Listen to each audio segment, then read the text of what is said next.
Yo, what's going on, guys? Hopefully you're all doing well and having yourselves a very fantastic Monday night. We got Phillies baseball tonight. They will host the Cincinnati Reds for a 3-game set. And we are on here. We're just about ready to get started in about 5 minutes or so. That's when first pitch will take place. Yeah, man, hopefully you're all doing well and having a great day. Hopefully you guys had a very nice weekend. We got a lot of content coming up. Before we talk about the game itself, I did want to just let you guys know, first of all, if you are new to the channel, make sure you like and subscribe. I'm a broadcaster from South Jersey. I go live for every single Phillies, Sixers, and Eagles game. And tonight, of course, we're going to be keeping up with the Flyers game as well. We will definitely be keeping an eye on that game because all these games really matter for the Flyers. But I wanted to make sure that I just let you guys know that every day this week we have a game that we're going to be calling. I put the schedule on my community post, so that's why you got to keep your notification bell icons, because I will be posting more in the community tabs. So just so that way you stay up to date with everything and what our schedule is going to be like this week. This is our busiest time of the year, as I like to say, for the next probably month or so. We're going to be very busy going back and forth between two sports.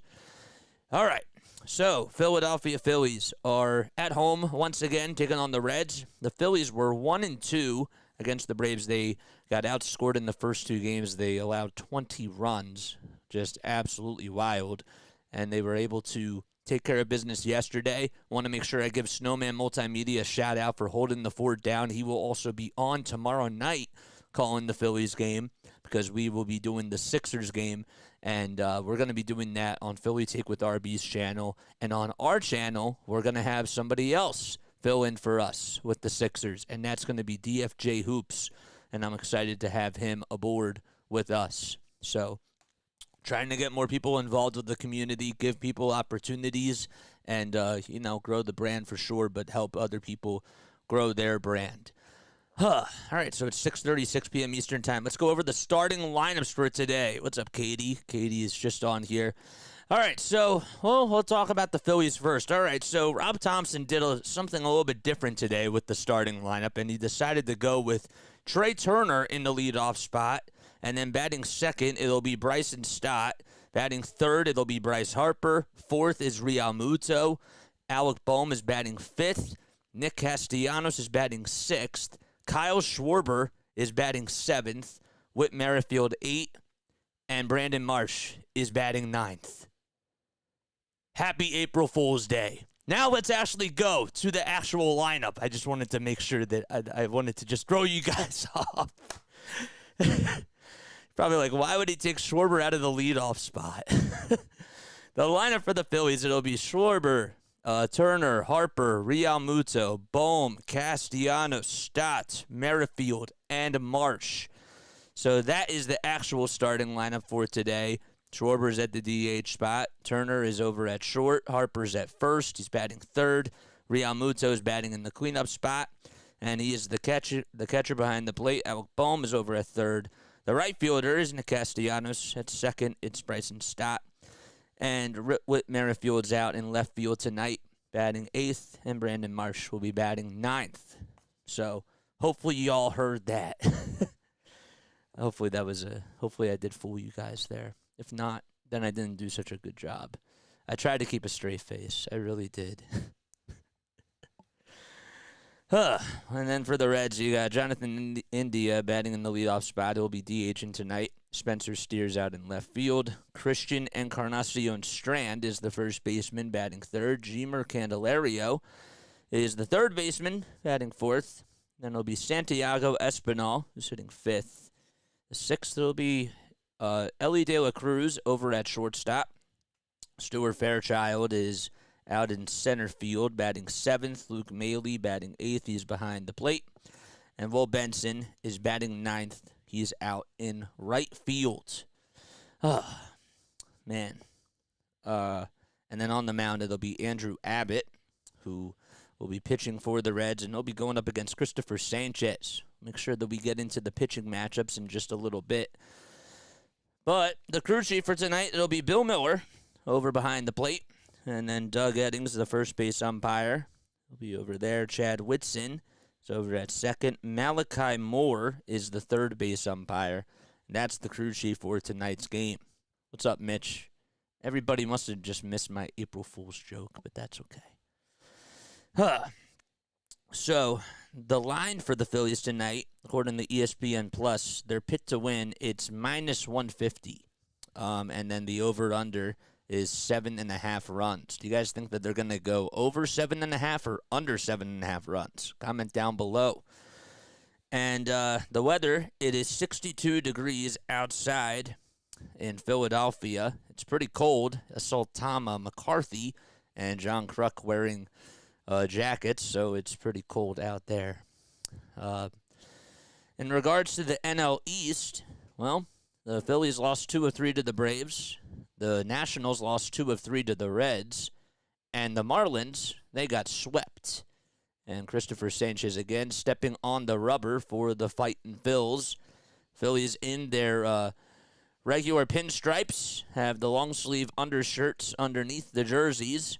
And Cristopher Sanchez has the high Philly socks on with the blue bell over towards the backside of the calf.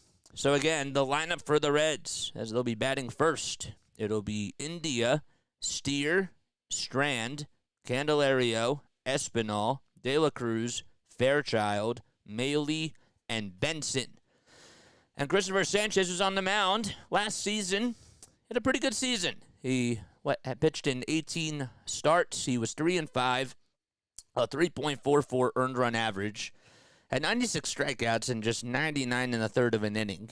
And the thing that was really awesome about him last year was that he definitely worked on his command a lot more, and it seemed like a lot of the off-speed pitches that he was throwing, he just got a lot better with the location and the velocity, and he knew when to utilize the slider and also just the sinking fastball. And he's been also throwing the changeup a little bit more too. Last year, he was throwing it 33% of the time. And in years past, that was something that he wasn't really doing a good job at. What's up, DFJ Hoops? Yes, so DFJ is going to be on for us tomorrow. Make sure that you tune in. We're going to be on Philly Take with RB, but DFJ is going to keep it here. I want you guys to give him all the love and the support. And we got Snowman Multimedia filling in for us doing the Phillies game. So Jonathan India is batting in the leadoff spot. He's hitting over on the right side. Sanchez with the first pitch, and we're underway. It's a strike over the heart and soul of the plate. India is the DH in tonight's matchup versus the Phillies, so he's not over at second, as the 0-1 is inside and a little low. That'll even the count at 1-1. He went 4 for 12 in the series against the Washington Nationals as well, and had some really big hits. And speaking of big hits, there's one that's blasted out to right center field. On the run is Marsh. He can't get over to it. It hits off the top of the former out-of-town scoreboard wall. Castellanos gets to it. India's rounding second. He's going over to third. The throw is cut off, and now the throw made over to third is not in time. It's a leadoff triple that's thrown from Cristopher Sanchez to Jonathan India as he hit it just out towards the gap. And he has a lot of speed, and that's one way to start off the ball game if you're the Cincinnati Reds. You can't give this guy a hanging changeup out over the middle of the plate. I don't know why. I'm curious to know as to why that was the pitch that they decided to go with, because India is a pretty good hitter on the changeups. First pitch to Spencer Steer, who steps into the box. I'll take it up high and outside for ball 1. So the Phillies' defensive lineup, it'll be from 1 through 9. We'll go through it. It'll be Cristopher Sanchez on the mound, JT behind the plate, the 1-0's up high. And then in the infield, you got Bryce Harper at first, Stott at second, Alec Bohm over at third, and Trey Turner is the shortstop. Out in left field, it'll be Whit Merrifield. Center, it's Brandon Marsh. And in right, it's Nick Castellanos. 2 balls, no strikes, and the pitch fouled off. Kyle Schwarber is DHing in tonight's game. It's 6:45 p.m. Eastern Time. What's up, Hunter? What's up, Hunter? How you doing, my guy? Baseball's back, baby. Absolutely. The 2-1 offering, it's low again. So not a good start by Cristopher Sanchez as he allowed a leadoff triple on the first pitch to Jonathan India. Well, it was not on the first pitch. It was just in the first at-bat. And the pitch, swinging a fly ball, hit out to shallow center field. Marsh comes running in, will make the catch, and India's going to tag the throw to home plate. It is in time! Oh, but they called him safe. I thought he had him just on the jersey. I wonder if the Phillies are going to challenge this. Marsh is a little shocked as to that they didn't call him out. Even the graphics operators thought that he was out at the plate. That was quite a strike by Brandon Marsh. And the Phillies will challenge this. So it is 1 out that is recorded. All right, so the Phillies will challenge. I thought JT absolutely tagged him. India didn't even slide, nothing. The ball didn't even touch the plate. Didn't even hit the ground, not once. He got him. He's right there. He's clearly out. What a play by Brandon Marsh. This should absolutely be overturned. And Realmuto just barely got him as his left cleat was about, I want to say, just a little bit above the ground. They're still reviewing this. Bill Miller and Doug Eddings have the headsets on, and the Phillies have every right to challenge this. It should be 2 outs in this top of the first with no score. I mean, that's how you start off the ball game with a bang after you allow a leadoff triple to India. Just a nice throw. All right, so let's see what the call is. He's out at the plate. And the Phillies have 2 outs. A bang-bang play by Marsh out in center field.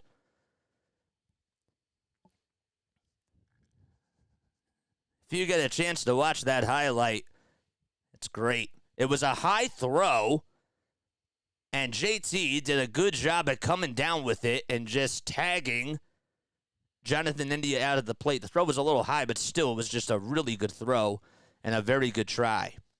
All right, so 2 outs with nobody on, no score, and the first pitch to Jeimer Candelario, or to Christian Encarnacion Strand, that is going to be in there for a strike. And the 0-1, swing and a miss. We got 40 people on here watching. Make sure you guys like and subscribe and turn on the notification bell icons. Candelario had a homer in the last game for the Reds. 2 outs, nobody on. The 0-1 pitch, line drive into left field. It'll drop in for a base hit. Merrifield gets over to it. Encarnacion rounds first, but it'll stay put over at the bag. So a 2-out single, 2 hits allowed in this inning so far by Cristopher Sanchez, and hopefully he settles down a little bit. Encarnacion has done a very good job just getting the barrel on the bats. So Steer flied out into, that is going to be recorded as an 8-2 double play.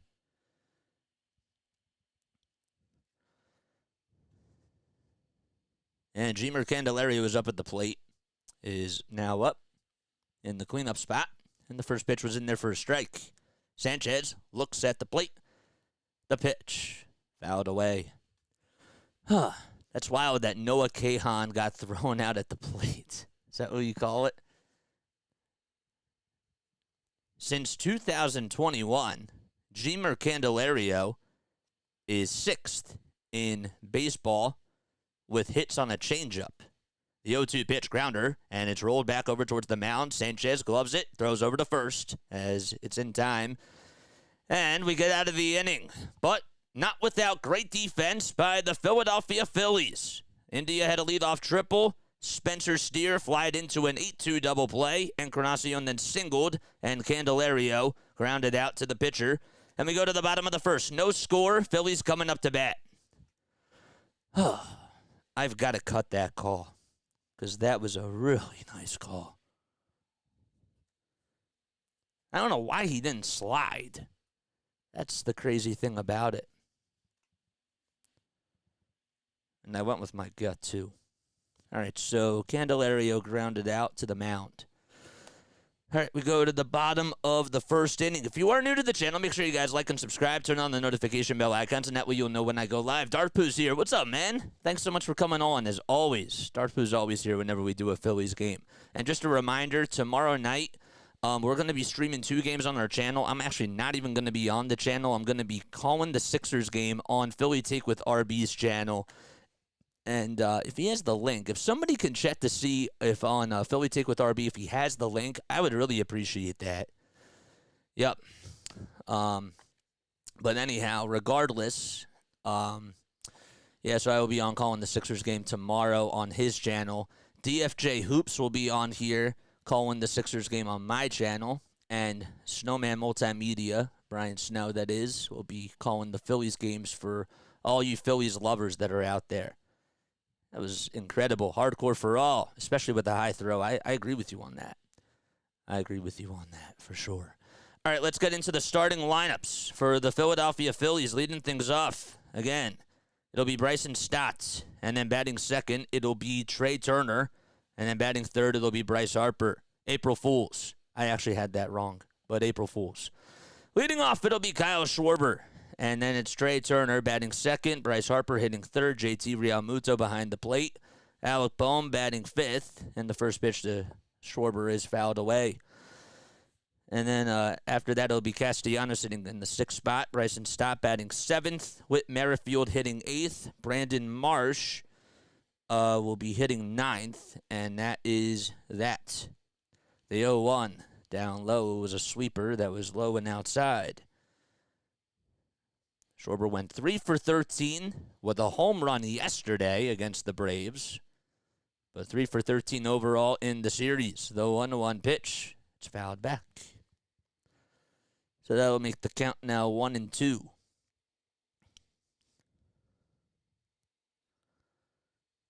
Defensively for the Reds, they got behind the plate. It'll be Luke Maile on the mound. Of course, it is Andrew Abbott. The 1-2 pitch, line drive into center field. It'll drop in for a hit. And Kyle Schwarber leads things off with a single as the throw is cut off into second base. So back-to-back innings where the leadoff man has gotten aboard, and Trey Turner is due up next. All right, so the rest of the infield, you got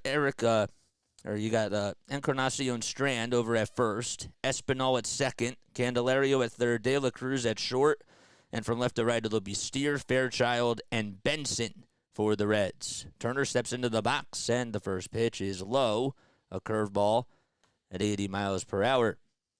JJ, you're going to be getting you on the podcast with this double schedule. It's going to be tough getting you on the podcast. Well, man, hey, this is the busiest time of year, but I want to come on anytime.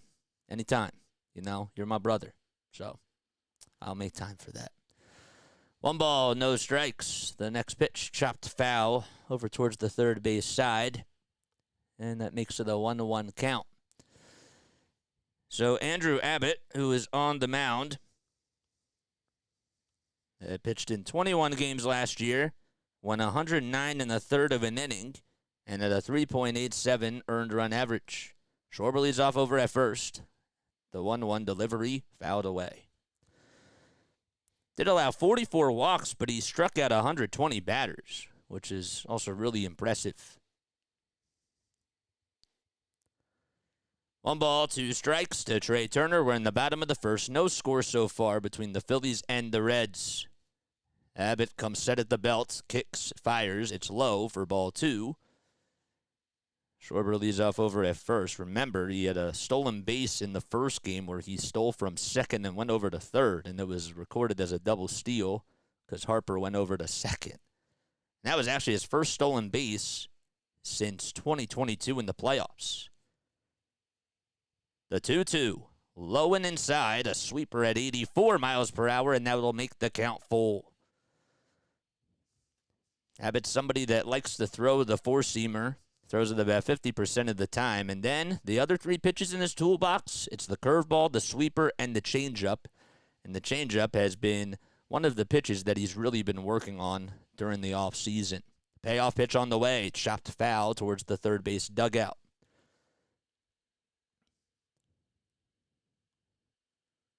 He does not have it on cue yet. What does that mean? Oh yeah, I don't have that. Yeah. I see what you're saying. 3 balls, 2 strikes, nobody out, and the payoff pitch again. Fouled away again, and well, Turner's putting up quite a battle here as it goes behind the plate. So Bryce Harper, who's in the on-deck circle, got injured in Sunday, or it was during Saturday afternoon's game, as he went into the camera well, and the throw back to first to try to get Schwarber's not in time. But what happened today was they ended up raising that rail over towards the first base dugout. So something like that, the chances are, wouldn't likely happen as much. The 3-2, down low and inside for ball 4, and Trey Turner just worked up a very long at-bat, 12 pitches by Abbott. And Schwarber goes over to second, and Turner now at first. And speaking of the devil, Bryce Harper coming up wearing his neon green batting gloves and his neon green cleats as well. Definitely shows a lot of fashion at the plates. First pitch to Harper, and he lays it off, but it was a sweeper at the knees for a called strike at 82 miles per hour.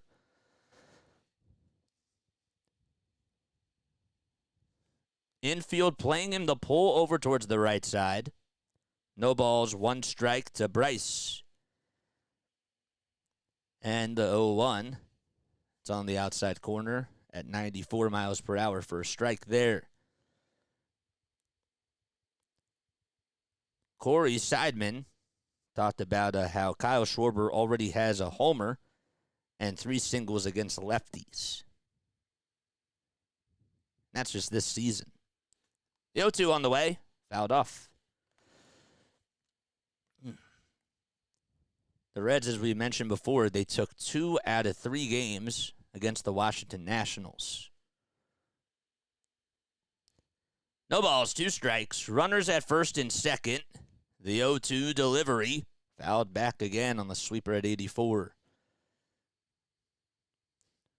Just a good battle by the Phillies so far. 16 pitches in this inning for Abbott, as the Phillies are really trying to work up his pitch count. Abbott looks back at second. Now back to the plate, and he fires. It was just up high at 94. Phillies always change something when a player runs into a fence. And first, today I thought that was an April Fool's joke when it was reported by Matt Gelb, because I've been falling for a lot of things. The 1-2 swing and a miss, and Harper strikes out on the curveball downstairs and outside.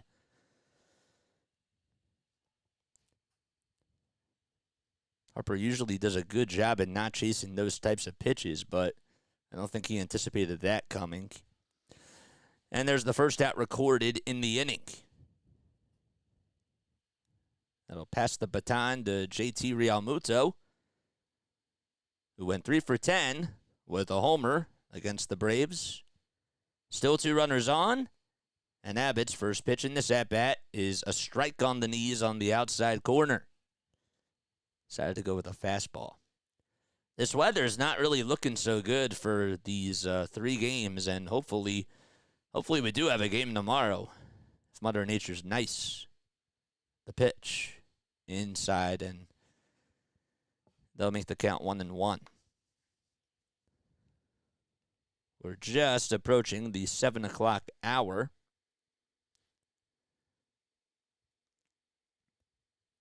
One ball, 1 strike. Schwarber at second, Turner at first. Still no score, the 1-1. A 4-seamer that misses high.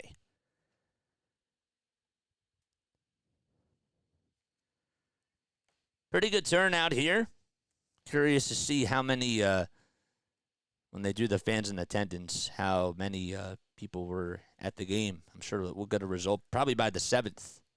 The 2-1 pitch. Curveball at the knees as Miller calls it a strike, and it clearly was. Well, there's David Bell in his 6th season as the Reds manager. He has 335 wins and 371 losses. former Phillies player David Bell towards the end of his career. The pitch. Swinging a fly ball hit out to right field. Not that deep, though. And stopping over in right to make the catch in front of the track is Benson. Schwarber tags up, and he'll go over to third. And Turner stays put at first. And that'll make it 2 outs with runners at the corners.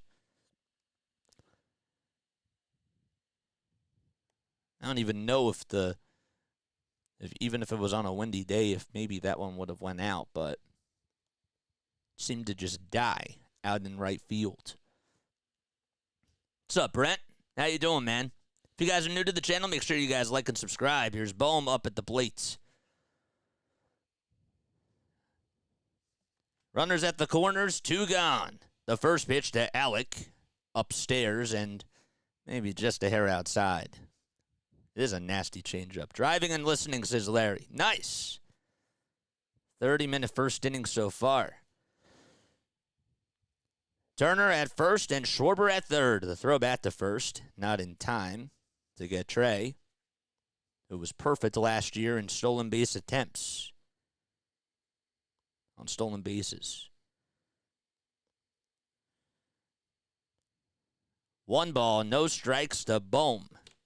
On deck is Castellanos.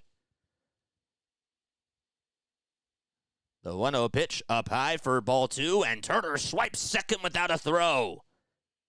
And that'll put runners over at second and third. Hopefully the Phillies can take advantage of this now, and that changes a lot of things in regards to pitching sequences. Schwarber stays at third, and Turner got a very good jump.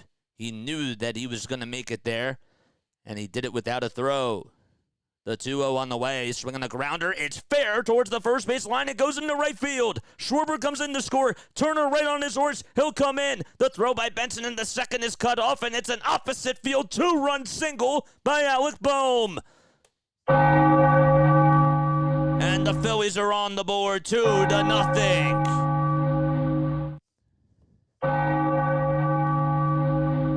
The funny part about it was that it was an outside pitch, and Bohm just stayed with it, just got it right down the first base line, and there was no chance that Encarnacion Strand was going to get over to it. He was actually playing more towards the right side, and Bohm just was able to pull it that way. 2-0 start for the Phillies. Castellanos, the former Red, up at the plate, and the first pitch, it's in there for a strike. And Bohm goes back to second. I thought maybe he was going to go over to third with the way that it was angled. Casty had 29 long balls last year and 106 runs batted in. He's looking for his first one in 2024. Throw back to second to try to get Bohm. Ooh, just not in time. Espinal had to field it. It was a high throw. It was a good job by him. The count is still at 0-1. And Bohm, by the way, has now a 15-game hitting streak versus the Cincinnati Reds. The 0-1 on the way, fouled back behind the plate.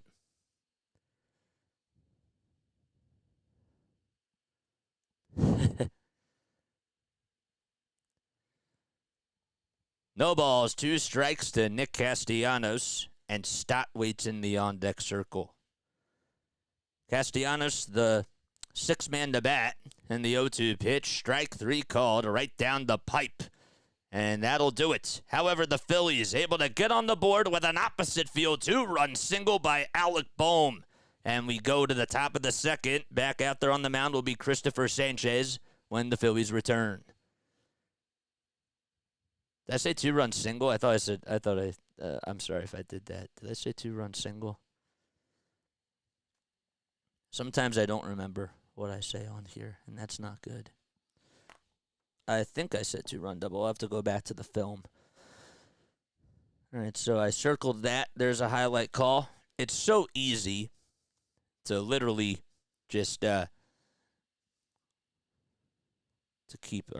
do highlights when it comes to baseball.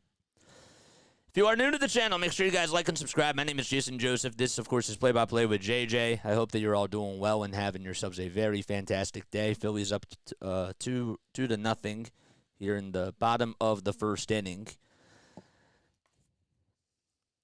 Tim Kelly just said the base running of Kyle Schwarber is what made that inning. He tagged up on the fly ball, went and then was able to go over to third, and then Turner was able to swipe second, and Bohm able to knock in a 2-run single, and that was weird because that is so true because now that Turner's over at second, that changes everything in regards to the infield defensive alignment. So Bohm doesn't get that hit there if Turner doesn't swipe second, and Turner doesn't swipe second if Kyle Schwarber doesn't tag up from second and go over to third when he advanced on the flyout by JT. So I do have to say that I like what the Phillies have been doing from a small ball perspective. Did they have a couple of base running mistakes in the Braves series? Just a little bit. But, base running was an issue last year, and I like the small ball that the Phillies have been able to try and do this year.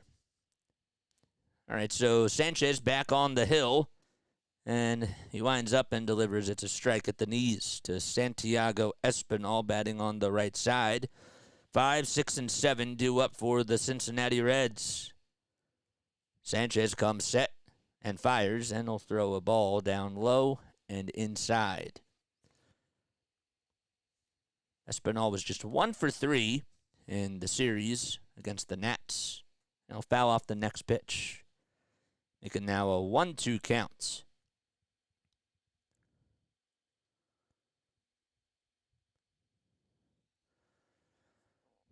Phillies up 2-0, thanks to Brandon Marsh's defense and Alec Boehm's offense. The 1-2, just a bit outside. Bob Nightingale, a little bit earlier, about an hour ago, he, of course, is a writer for MLB, but he said that Torey Lovullo said that his ticket requests have gone through the roof, in quotation marks, as the 2-2 is grounded over to third. Bohm has it, picks it up, throws over to first, and that just gets Espinal out by about half a step. And that'll bring up the next batter. It'll be Elly De La Cruz. But he said that his ticket requests have, quote, unquote, gone through the roof with the Yankees in town, and everybody wants to obviously see Judge, Soto, and Stanton. So Elly De La Cruz, facing the Phillies for the first time in his career, batting on the right side, will look at a fastball that's way off the plate. Phillies did not play or face Elly last year because they played against the Reds in early April both times. The 1-0, surprising bunt attempt that's fouled off towards the first base side. Thank you. Appreciate it.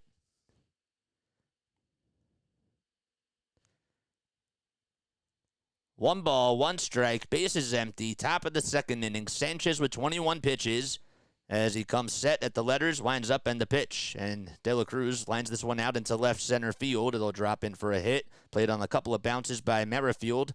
And Elly De La Cruz, his first time that he faces the Phillies, he gets a single with one out in the top of the second inning. He's just a very good hitter, and I pick him to win MVP this year. He is my favorite, and then Bryce I think he will come second into the race.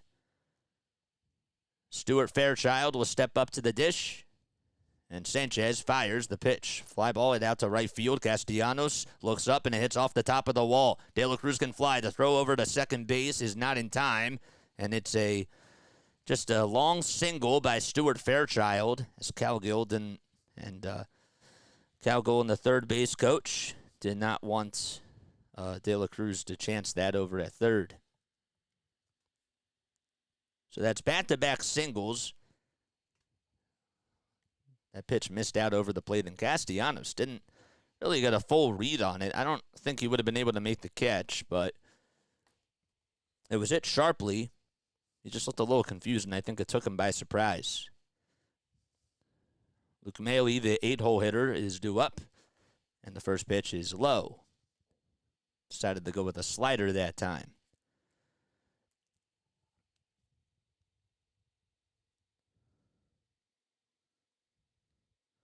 This is Sanchez's first start against the Cincinnati Reds since August of 2022. We'll look back over at second and try to keep De La Cruz in check.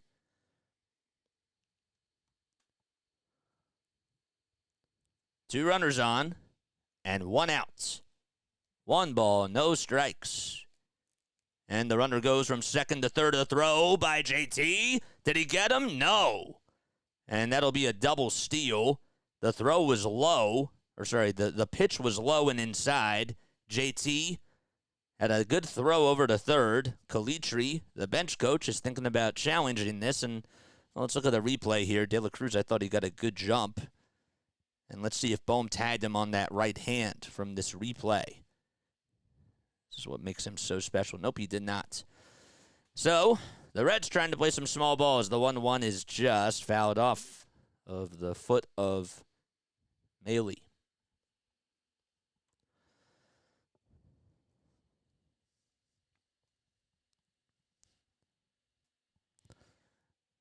Maley last year hit .204 with runners in scoring position, and he has the opportunity to tie the game here with a base hit.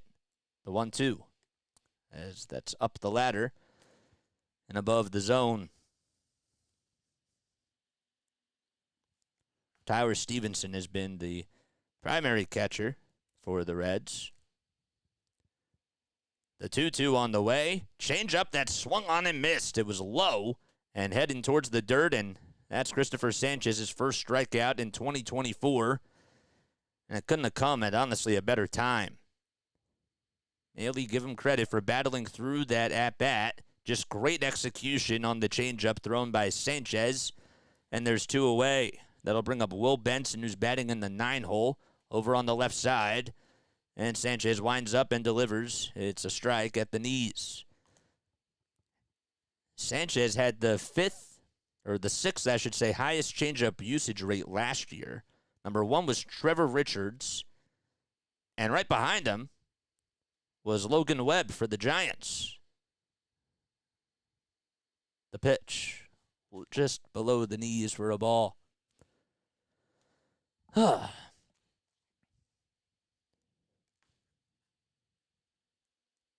Benson had 5 hits in the series against the Washington Nationals. The 1-1 offering, changeup that's just fouled back towards behind the plate. And the count is now 1-2.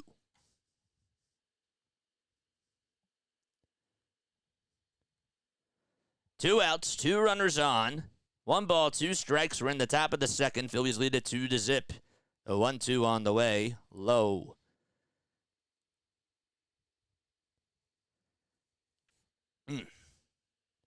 Anybody have any cool April Fool's pranks that they did today? Anything that was funny? Comment down below.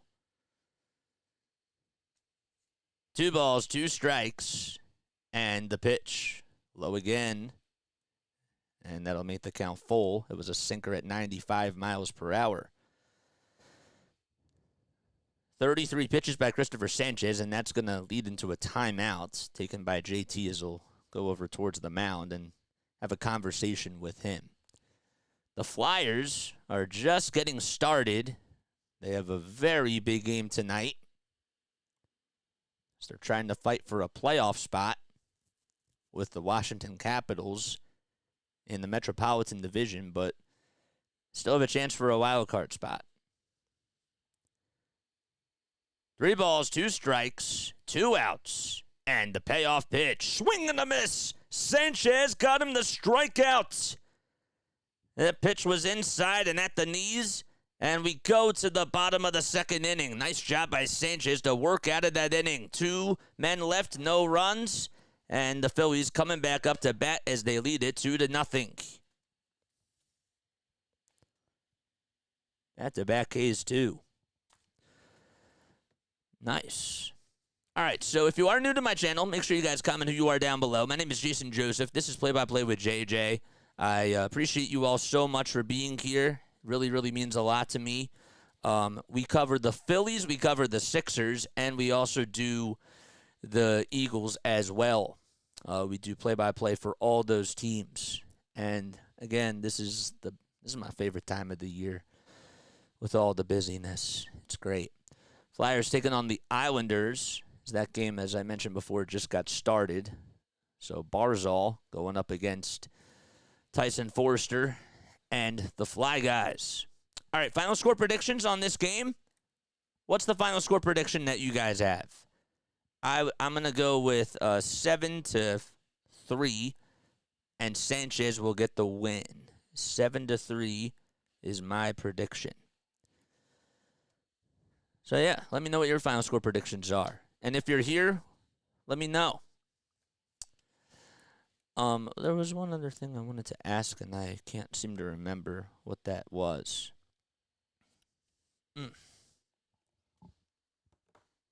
Take a sip of water.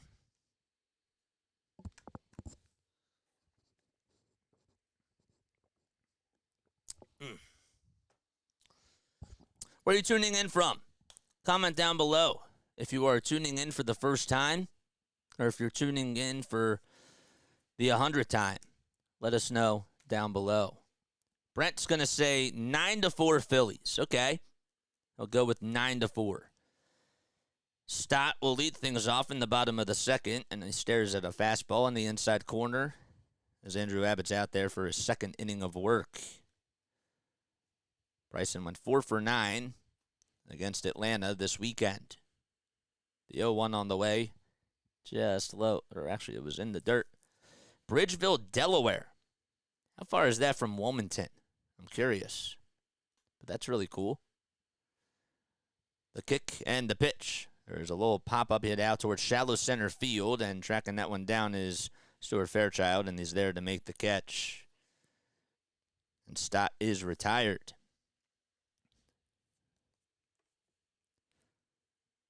Caddy, Texas, says William McKay. It's about an hour and a half. Okay, so that's is that more towards like Delmarva? I'm not really good with like my geography, especially when it comes to Delaware. So let me know. Whit Merrifield is due up. He looks at a strike at the knees. Abbott not wasting any time. The 0-1 pitch. Fly ball. It's hit out to shallow right center field. Benson comes running in. Stops and makes the catch over towards the alleyway. And there's 2 gone. Yeah, it's down southern Delaware. Okay. Brent says that he's tuning in from Chester County, PA. It's near Baltimore. Okay. All right, well, that makes a lot of sense. Chester County, PA. Cool. Cool stuff.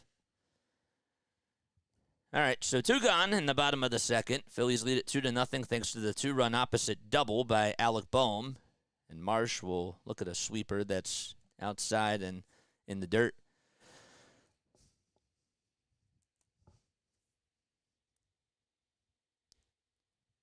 One ball, no strikes.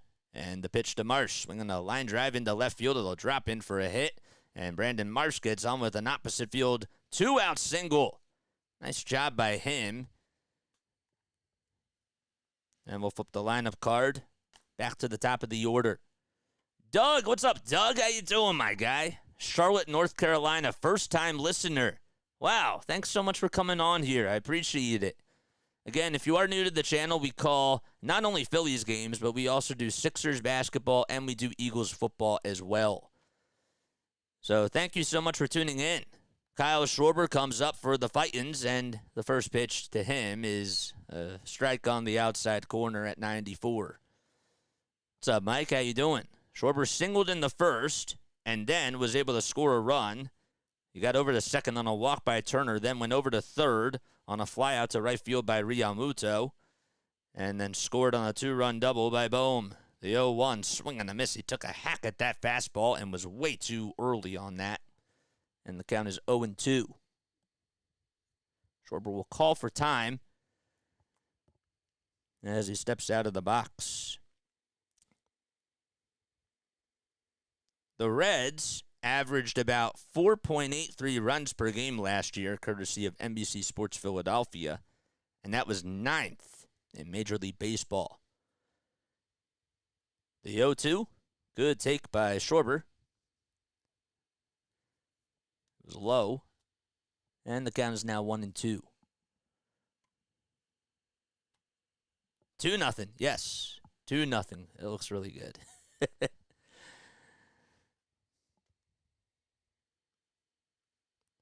1 ball, 2 strikes to Kyle Schwarber. And over at first base is Brandon Marsh. The 1-2. Outside and low. Marsh wants to go for second. The throw is not in time. And the Philadelphia Phillies able to just play small ball once again.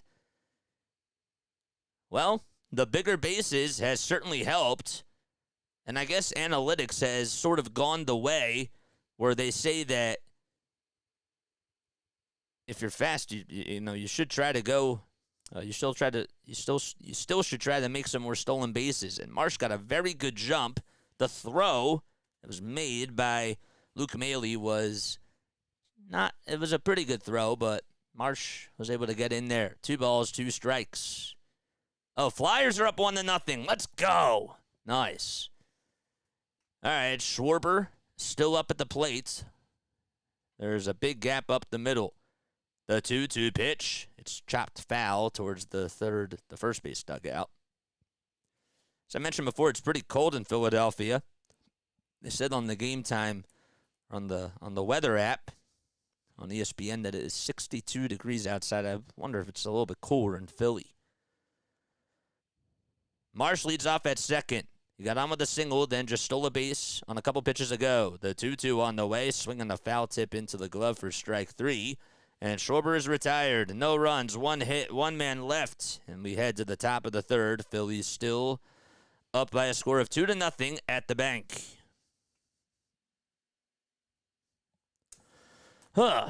We have 65 people on here watching. If you are new to the channel, my name is Jason Joseph. This is Play-by-Play with JJ. Flyers just got a goal. Noah Cates, man. 1-0 Flyers. We're keeping an eye on that game. If you guys are also watching that, please keep me updates. I know that we have our tickers up there, and hopefully you guys can see them. Maybe on the phone it might be a little bit small, but if you're watching it on an iPad, you should be able to see it, or any other bigger electronic device. So how was everybody's Easter weekend? For those of you that celebrated, what did you guys do? What did you guys get, if you wouldn't mind sharing with all of us over here? So how long do you give Kyle in the leadoff if he struggles? Says Mike. Mike, Rob's not going to change it. Rob's not going to change it.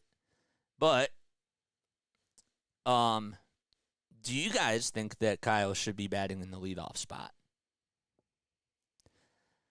I know that this has been a topic over the last 3 or so years. He's like the most polarizing Phillies player, and we love him. You know, he's a great piece for the Phillies, and he's what you need on a championship team. But do you think he should be batting in the leadoff spot? And if not, where do you want him to bat? Where do you want him to bat in the lineup? Throwing a lot of curveballs at everybody at once. Well, we go to the top of the third, and Brandon Marsh, who made a terrific throw to end, or to get a double play on a fly out to center field by Spencer Steer. He tagged India, or threw India out at the plate, Jonathan India, that is, and India will be leading things off here in the top of the third. So we go back to the top of the order for the Cincinnati Reds. India's 1 for 1. He singled, or tripled, I should say. Sorry about that. There's a big difference. 2 balls, no strikes, as Sanchez misses the strike zone on 2 consecutive pitches. Steer waits in the on-deck circle. The pitch by Sanchez, it's just at the knees. It looked like, according to the strike zone, it was a little low.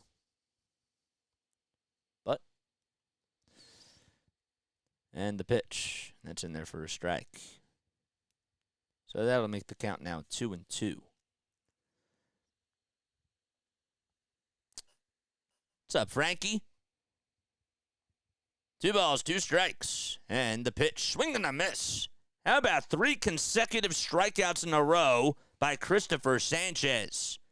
That dates back to the top of the second inning. He struck out Maile and Benson to end that inning and starts off the top of the third with another strikeout. What's up, Frankie? All right, and due up next is Steer. And he'll take the first pitch at the knees for a strike. Both pitchers have similar pitch counts. Abbott has 42, and Sanchez dealing with 40. The 0-1 pitch. There's a high fly ball. It's hit out to left field. Merrifield gets underneath it and finally makes the catch. Boy, Steer got way underneath that pitch. And Merrifield's pointing to how high in the sky that ball was hit. And it's just that type of night where the ball's really not going to be flying out, and it's probably going to stay in the yard with the way that the wind is blowing. Christian Encarnacion Strand, who singled in the first, will get a second try at Sanchez. And he's ahead in the count 1-0. Just hitting 143 on the season. And the pitch on the outside corner for a strike at the knees.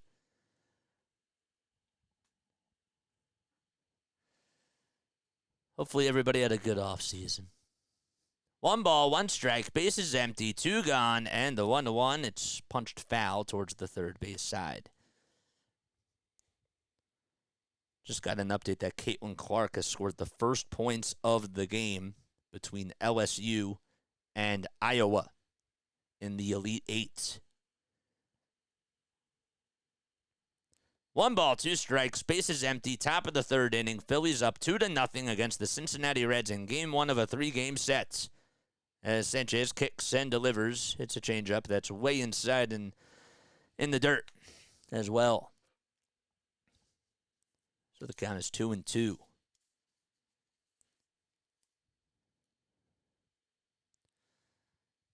Sanchez gets the signs from JT, starts his motion, winds up and delivers another strikeout by him. Encarnacion Strand, when chasing after an off-speed pitch, and after a shaky first inning, Cristopher Sanchez has struck out 4 of the last 5 batters that he's faced, and we go to the bottom of the third, still 2-0. Phillies lead it. Great.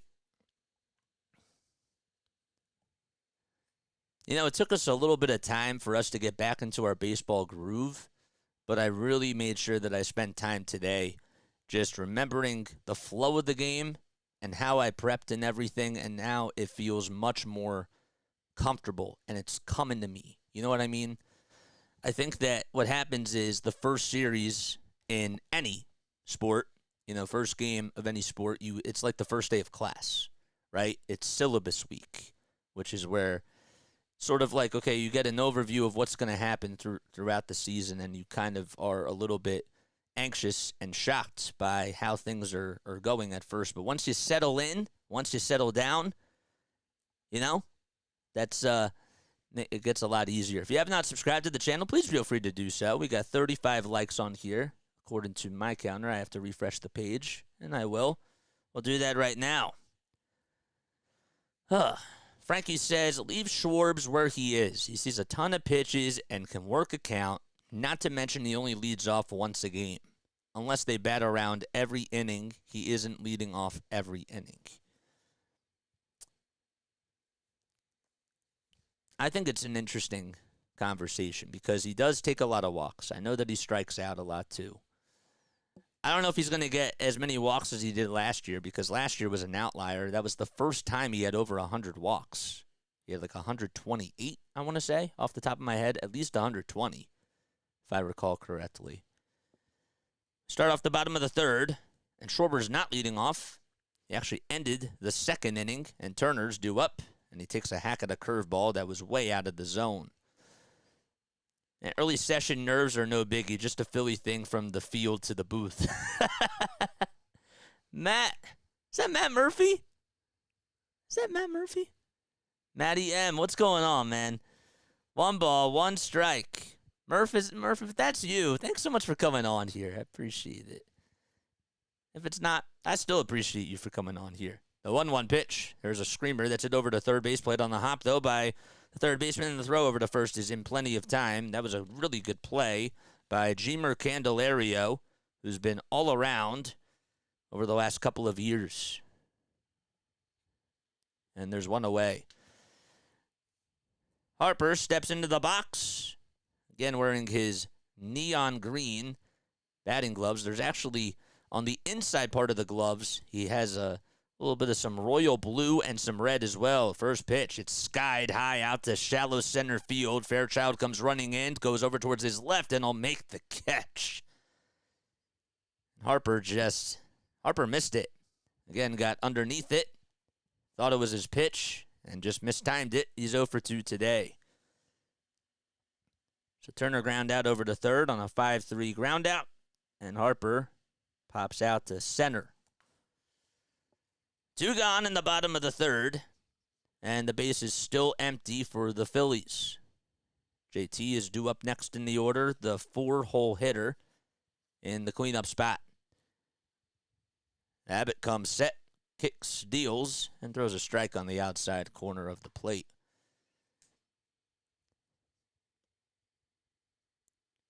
No balls, 1 strike, and the 0-1. It's flied out towards the right field side in foul ground, and it'll just go foul. Trying to make the sliding attempt over at first out in right center field was Encarnacion Strand.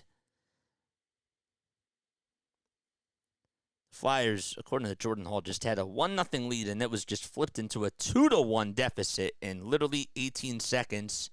And Sean Couturier, quote, went down the tunnel. That's something that you want to hear. The 0-2. Downstairs, inside for a ball.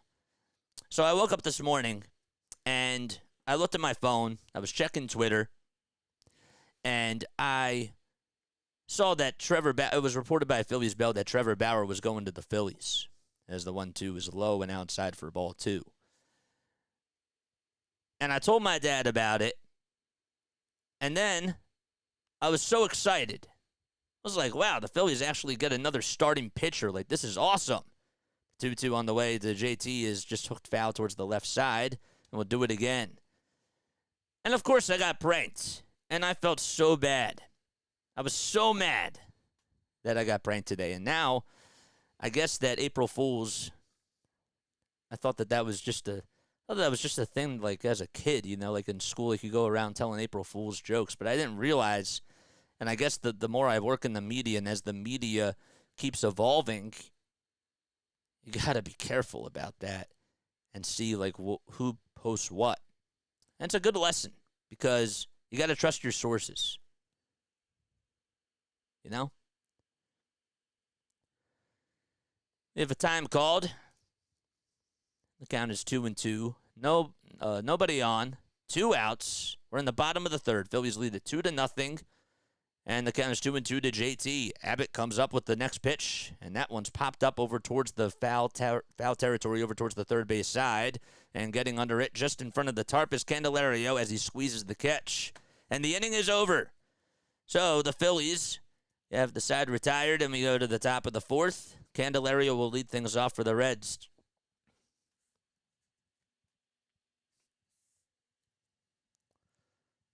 Fouled out to third.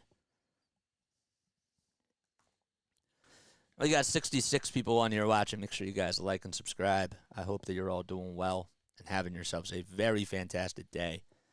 If that was Matt Murphy, I wanted to give Matt Murphy a shout out. You know, he's done a very good job with the Delaware Blue Coats and covering the Sixers as well. He's a very busy man. Also is a play-by-play announcer for Eastern University football. Alvernia. Yes. Wanted to make sure I get that correct. But, thank you for coming on here if that was you. I really appreciate that. Means a lot. We have a lot of fun on here, you know. This is how the media landscape is evolving. Heard who's not a good locker room guy? Couturier?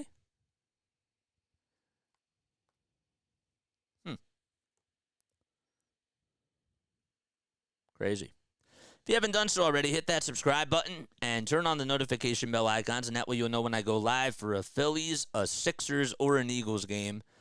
We do play-by-play for all three of those teams, and we're consistent, and we try to give you the best radio coverage. That's what we do on here. But we want to interact with you guys. Be active in the chat, and feel free to get more involved with the community. We have a really nice, loyal community on here, and I'm trying to grow it, not just for baseball, but for also basketball. But for baseball, it's easy because, A, the Phillies are doing really well, and they're blessing me, and I got to give them a shout-out. And B, it's every day. So, it's great. JJ, you have to be proud at the point you were last year till right now. Am I proud? I'm happy. I love doing this. You know what I mean? First pitch is outside, way outside for a ball. We're definitely growing the community, and we're getting our name out there, which is great. But I want to do more with the channel, 1 ball, no strikes, and the next pitch is inside and low. Wanted to mention Executive Aramak Chef is like saying you're the head trash man. The 1-1 is low for ball 2. 2 balls, 1 strike. Candelario at the plate. Sanchez still on the bump. And the next pitch, a changeup that swung on and missed. And that'll even the count at 2 apiece. Got a lot of people at the bank wearing winter hats and jackets because it is pretty cold. Phillies lead it 2-0. The 2-2 pitch. It's inside, barely. Almost got a piece of Jeimer Candelario. And that the count is now full at 3-2.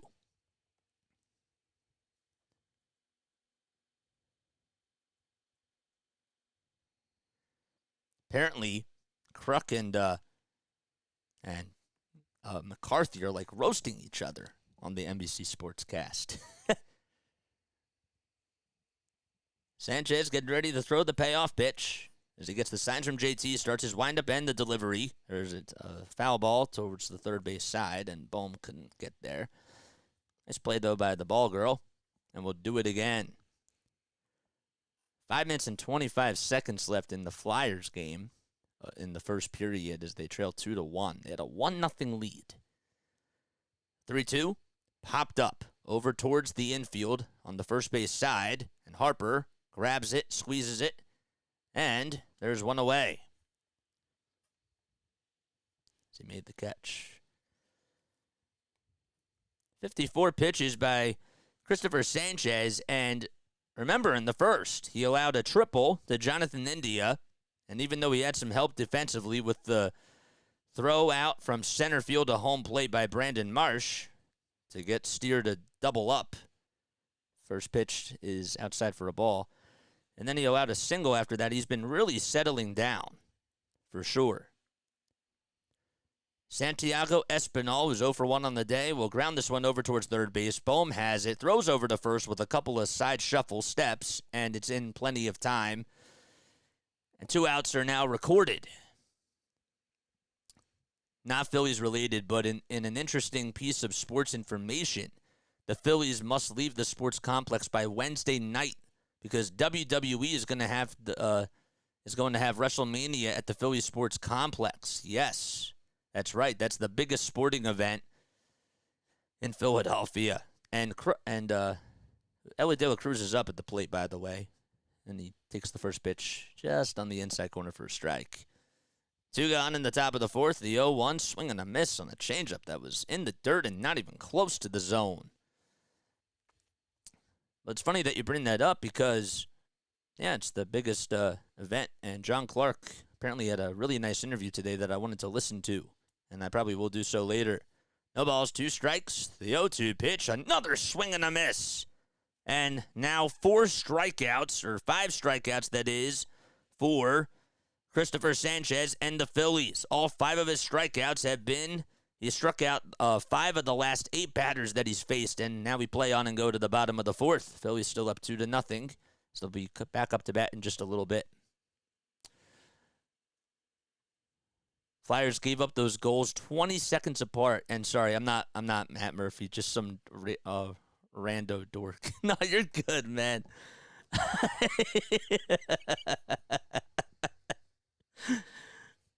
Oh man, that was funny. That's that was funny. Oh, I do appreciate you for being on here, man. I do. That means a lot. It really does mean a lot. We have a great community on here. We got 73 people on here watching. And if you just subscribe to my channel, comment who you are down below. Let me know where you're tuning in from and what got you in. What got you into Phillies baseball? What got you into Phillies baseball? I always give my answer, but I know we do have a new audience this year. JJ could really... wait, what did this say? JJ, I could see you working over at PHLY with Jamie and his crew. Thank you. Appreciate that, man. You know, this thing is awesome, right? Because I knew that when I started doing this, that I was going to get backlash for it by certain people. And I thought to myself, well, if there's anything that I learned from the pandemic, it's that broadcasting, the world is changing. That's why when the Blue Coats were in the bubble, we got to call games at the Rowan radio station. And I'm thinking, well, why not call a game from anywhere, obviously, and just, start calling games for Phillies games. And then I started recording myself, and then I thought, I got to put this out on YouTube and try to get seen and all that type of stuff. And it's just practice, and we're building a community. Bohm's up at the plate. 1 ball, no strikes, and the pitch is outside for ball 2. Abbott not wasting any time. 2 balls, no strikes to Bohm. And the next pitch is thrown way up high and outside. Abbott has just really missed the strike zone in this at-bat so far. But thank you for the compliment. I really do appreciate that, Darth. And again, I want to come on anytime. Please message me, and we'll figure something out. I promise. I pinky promise. 3 balls, no strikes. The pitch right down the heart and soul of the plate for a strike. And I do owe you a message because I have some good critiques for you on your channel. And I'd love to tell you about that. But it's really nice, it's cool. 3 balls, 1 strike. The next pitch is a slider at the knees, and the count is now full. The payoff pitch upstairs, and Bohm draws a leadoff walk and gets aboard for the second time this evening. Castellanos due up next. That was you tip your cap to Bohm for getting the walk there. That's now the second walk issued by Andrew Abbott. It's 7:42 p.m. Eastern Time. Castellanos comes up into the box. And the first pitch, it's fouled back towards the screen. Jason from Allentown, Pennsylvania. The 1993 Phillies pulled me in, especially when John Kruk came back after being cleared of his cancer. Now, that's a very good response. I like that. No balls, 1 strike, and the 0-1. Good take by Casti as he looks at a pitch inside.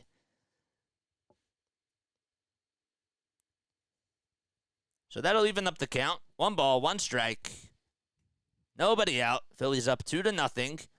Abbott delivers from the stretch and throws a curveball wide. Yeah, just me having a good time, not worried about the views. Need to get better before I worry about that. Absolutely. That's all it is.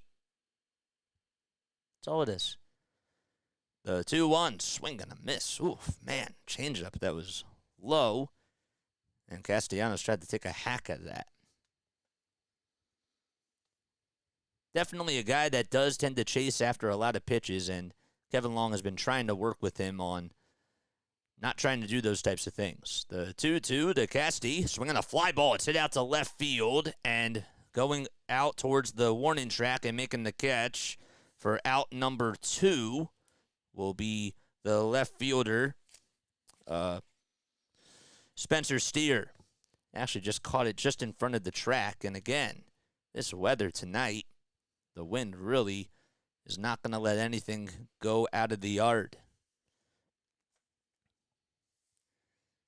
1 out in the bottom of the 4th with a runner over at first.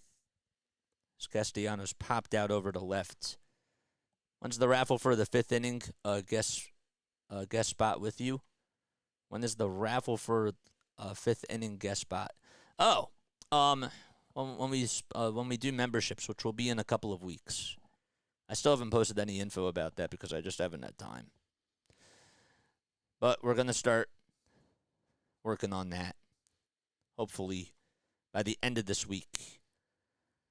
First pitch to Stott as he steps into the box. He'll slice this one foul over towards the top of the third base dugout. Encarnacion Strand ran out of room. You know, at first, and of course we don't cover the Reds on here, but when I saw Encarnacion and I didn't see Strand, I was thinking about former Blue Jay and former Red, because he played for the Reds. I thought Edwin Encarnacion came out of retirement. And then I saw the age. I was like, nope, that's not him. And I thought maybe he changed his last name. The 0-1, strike called, over on the inside corner at the knees. And I bring that up because when we remember D. Gordon, we always remembered him as D. Gordon, but he obviously adopted the name D. Strange Gordon. That's what he goes by now. So I was thinking the same exact thing. And this was not on April Fool's Day. Nothing. It's just something that I saw about a year ago when I was looking at the roster. The 0-2, fouled back. Stop batting in the 7th spot. He flied out to center in the bottom of the 2nd inning. Very good 2-strike hitter. He's one of the best hitters in that category last year. The 0-2, down low. Good block, though, by the catcher. And staying at first is Bohm. That'll make the count now 1-2.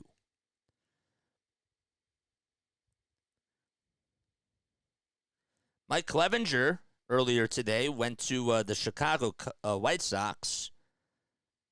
It was reported by Robert Murray. The 1-2, way outside. This is his 2nd time that he's been on the White Sox if he passes the physical, which I didn't see if that was posted, but it's pending. It's still pending on the physical, but Robert did say that they are in agreement on a contract. That's how I probably should have reported it. The 2-2 on the way. Big swing and a miss and a strikeout to Bryson Stott. Abbott has 4 Ks on the day and 2 gone.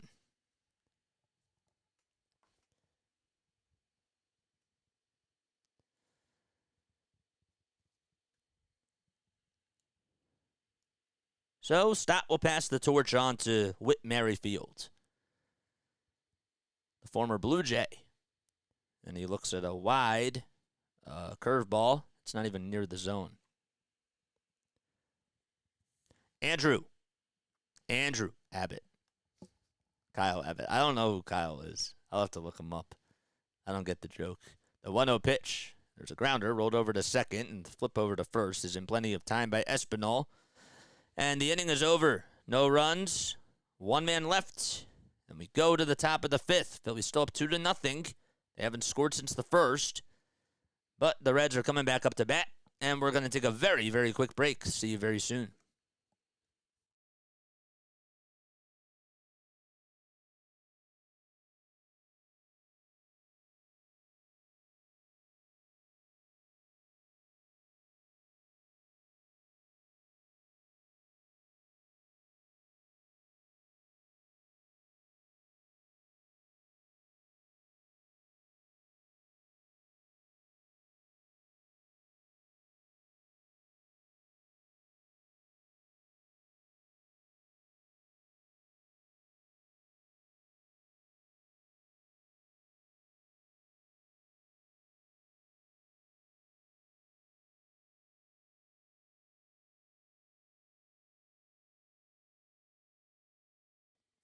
Well, we got some breaking news from Adam Schefter, who covers the NFL, and he said, quote, more about Chiefs wide receiver Rashee Rice cooperating with authorities in Dallas after a car that is registered or leased in his name was involved in a multi-vehicle crash on Saturday, his attorney said on Monday.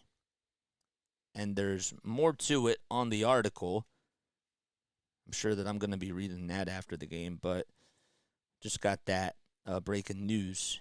That's been a very big topic in the NFL world.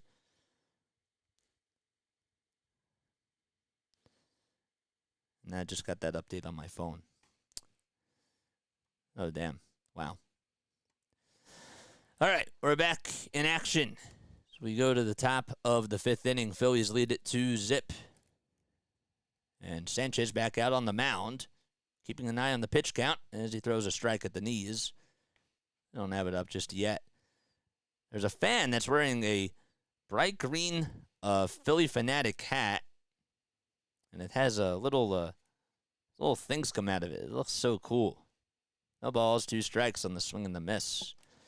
60 pitches by Sanchez. Wonder how long the leash will be on him today, but he has been in cruise control and doing a very good job at dominating the zone since the first inning. No balls, 2 strikes, and the delivery downstairs.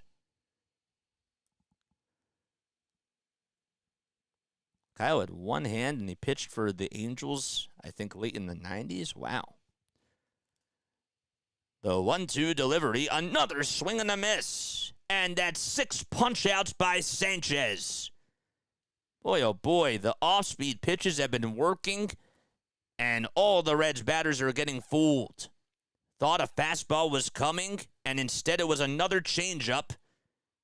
And there's one gone to start off the top of the fifth.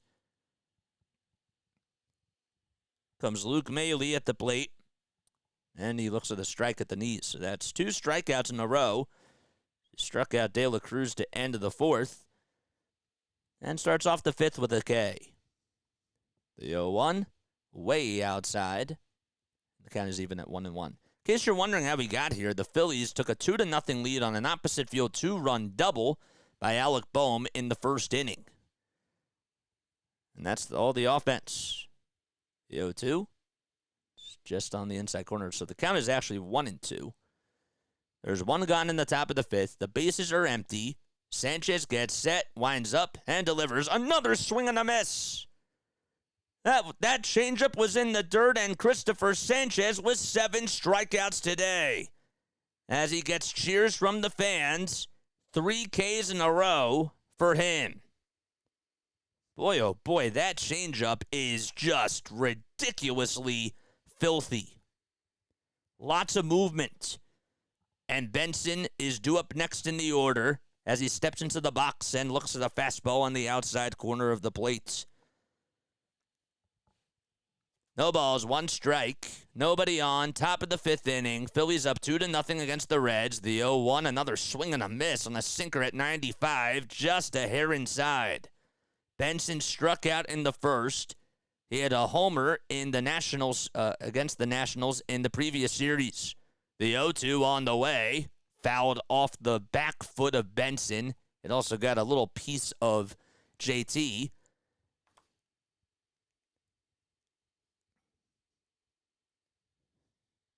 No balls, 2 strikes to Will Benson. Phillies trying to get out of this inning with a quick one. The 0-2 pitch, swing and a miss. And while Cristopher Sanchez strikes out the side, 4 consecutive strikeouts in a row for him, and it's an 8K day for Cristopher Sanchez. And we head to the bottom of the fifth inning. Phillies still lead it 2-0 at the bank.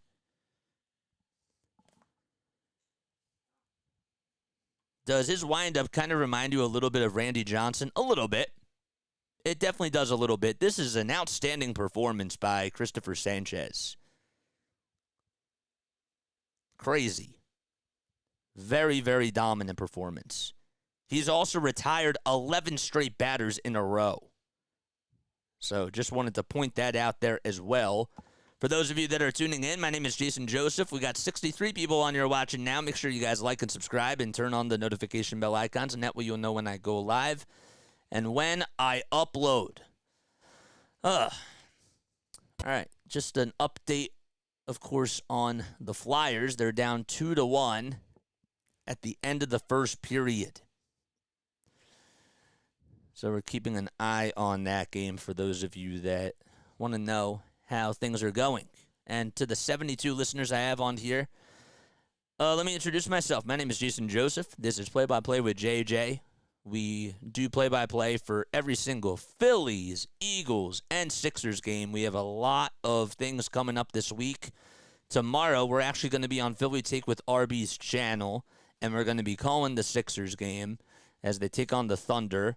Maybe Embiid will return. Probably not. But if you want to join me, you can do so there. On my channel, we're also going to have DFJ Hoops calling the Sixers game. And Snowman, Brian Snow, that is, who called the Phillies game for us on Sunday. He'll be back in action tomorrow night when the Phillies take on the Reds for Game 2 of this series, if the weather permits. And then on Wednesday, we will be doing the Phillies game in the afternoon.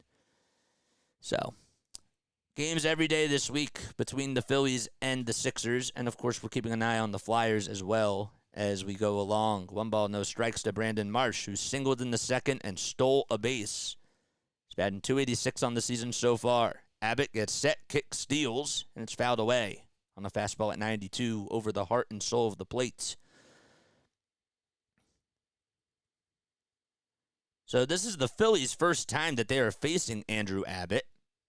1 ball, 1 strike. Abbott delivers again. Swing on a grounder, pulled over towards the first base side, backhanded by Encarnacion Strand, and he wins the race to the bag, and there's 1 gone. And Marshall will have to take a seat. And we go back to the top of the order as well. So an unassisted ground out over to first base. I wanted to talk a little bit more about Andrew Abbott and give you a little bit more information on him. So he's 24 years old. He'll be 25 on June 1st. Speaking of June, well, Kyle Schwarber's up at the plate, and we know that he rakes a lot in June. And he stares at a 4-seamer just a bit inside. And he's ahead in the count 1-0. He joined the Reds in 2023. He's from Lynchburg, Virginia, Andrew Abbott, that is, who comes set and throws the next pitch. It looked a little low, but Bill Miller calls it a strike. And the count is even at 1-1. He was drafted in the 2nd round by the Reds in 2021 and was the 53rd overall pick as he went to Virginia College. The pitch. Check swing. Did he go? Third base umpire says no. And the count is 2-1. Abbott again looks at the plate, starts his motion, and throws a sweeper just inside, but it's called a strike by Bill Miller. Schwarber's like, nope, that wasn't a strike. It's a 2-2 count, though.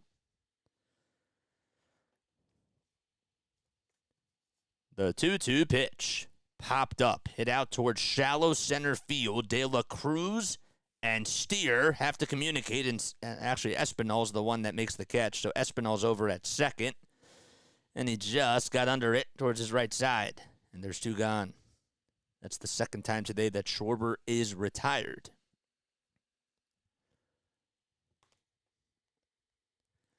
And up next is Trey Turner.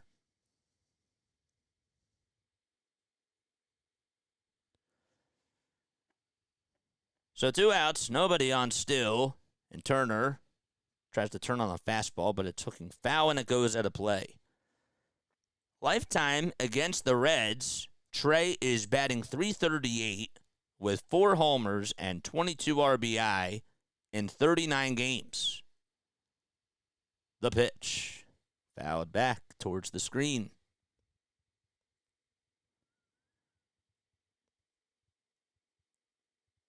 And he hasn't faced them since 2021. Which is absolutely wild. The 0-2. Outside and wide for a ball. That kind of throws me off because I thought that he played against them last year. So is StatMuse really accurate? The 1-2 pitch. Fly ball. Hit out towards center field. And making the catch is Benson, as he had to communicate with Steer in center. And that'll do it. Another 1-2-3 inning. Andrew Abbott has definitely settled down. He has had 2 clean innings in a row. And we play on and go to the top of the 6th. So Trey owns the Reds. That's correct. According to StatMuse, and StatMuse usually has everything right, but I thought that Trey, if I look at his game log versus the Reds game log, let's see.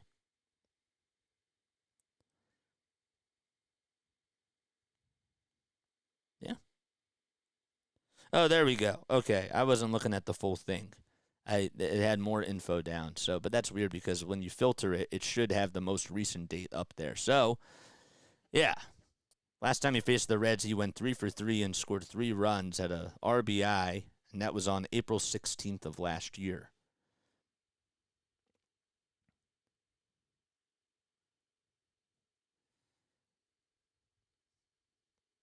Anybody like Pearl Jam? And the reason why I ask is because 97.5, The Fanatic, just posted on their Twitter page that Pearl Jam, it said mark your calendars for April 16th. Hear the new Pearl Jam record early in movie theaters. Was thinking that are they showing the screening in Philly? Maybe that's what it is. Pearl Jam will release their 12th studio record entitled Dark Matter in Pennsylvania's 7 different theaters, according to this article written on 97.5 The Fanatic by Jeff Gora. He said that you can hear the music a few days earlier via a theater release. And in PA, there's 7 different theaters that will soon offer a special Pearl Jam screening.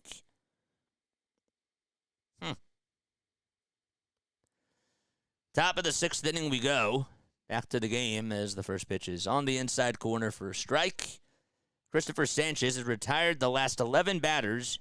8 of them have been from striking out the batters. No balls, 2 strikes to Jonathan India. Sanchez says no as he gets the signs from JT. Starts his windup in the 0-2, way outside and just in the dirt too. If you haven't done so already, please make sure you guys like and subscribe. 1 ball, 2 strikes, and the 1-2 pitch just tapped foul.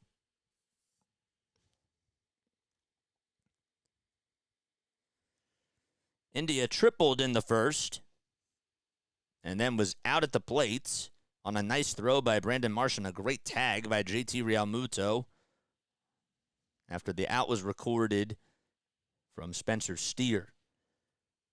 The 1-2 pitch is fouled back again, and we'll do it again.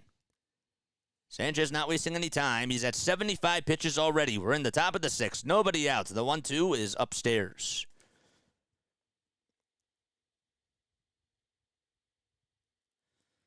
Well, Ivan Fedotov is now in the net for the Flyers, in case you're wondering. Call him the Iron Giant. The 2-2. Wide for ball 3. Sanchez getting ready to throw the payoff pitch, and here it comes. The 3-2 on the way. Good take by India. It misses. A changeup that was at 84, and India draws a leadoff walk. So that does end the 4 consecutive strikeout streak that Cristopher Sanchez had. And Spencer Steer will be coming up representing the tying run. We're still in the top of the 6th. It's 8:03 p.m. Eastern Time, so this game is about an hour and 30 minutes old. So the pitch is low and outside for a ball. That guy's 6'7". Yikes. Wow. 1 ball, no strikes. Sanchez looks back at first to keep the runner in check and throws a sinker that's a called strike at the knees. Flyers just tied it. Travis Sanheim got a goal. Nice. Thanks for the updates in the chat. Do appreciate that. 1 ball, 1 strike to Spencer Steer. On deck is Encarnacion Strand. The 1-1 wide again for ball 2. And to be honest with you, Cristopher Sanchez has not looked as sharp, and I don't know if they're getting anybody loosening up in the bullpen just yet, but you may want to start looking into that if you're Rob. Throw back over to first. It's not even close to the bag, but Harper did make the catch anyways. Nice. That's great.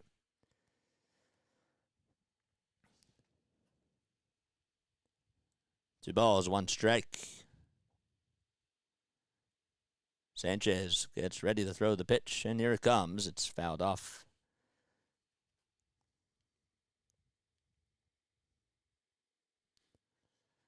The Phillies have Jeff Hoffman now getting loosened up in the bullpen. He pitched pretty well this weekend. Phillies got him last year in May. The pitch. Low for ball 3 as the slider misses. And that'll make the count full.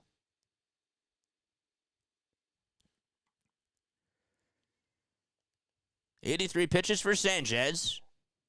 Rob Thompson let Zach Wheeler throw 89 pitches. And Nola had a pretty similar amount in his first outing. The 3-2 pitch fouled off. And we'll do it again.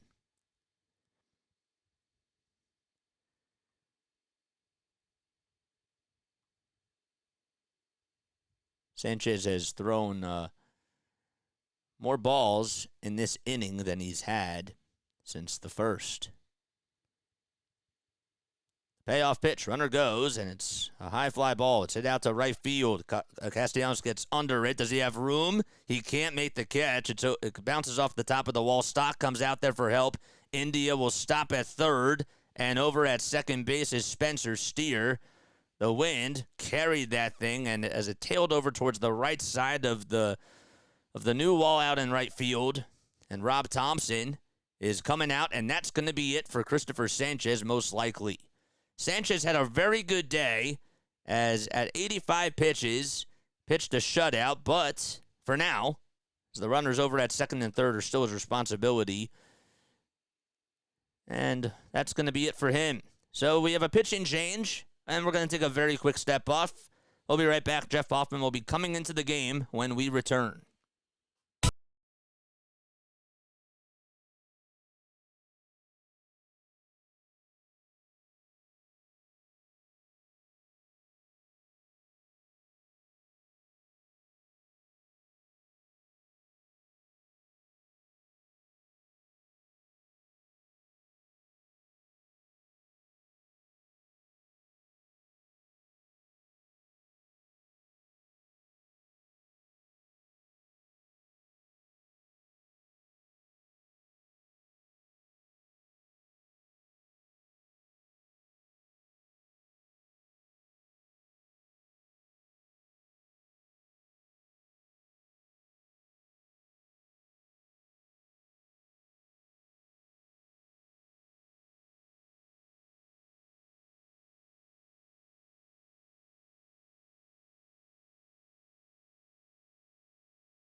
All right, we're back in action. We're in the top of the Sixers. Runners over at second and third. Cristopher Sanchez, his night is done.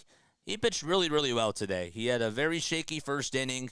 He allowed a leadoff triple to Jonathan India, but then was able to get out of the inning as he had some defensive help from Brandon Marsh and JT Realmuto on an 8-2 double play at the plate, but was able to just just a step in towards the end of that second inning when he started to get his strikeouts going.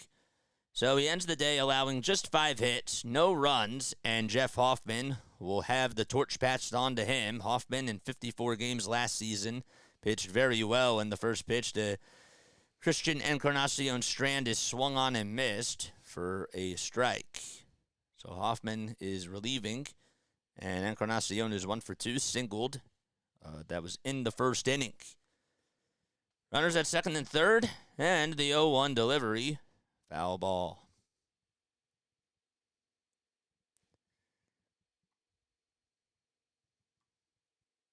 No balls, 2 strikes.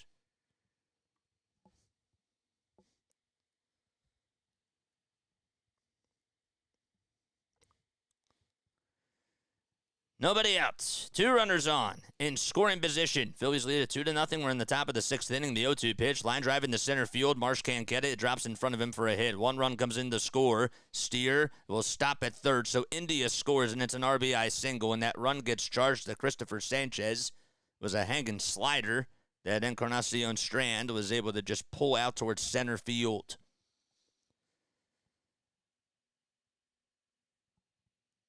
It was a fastball just down the middle.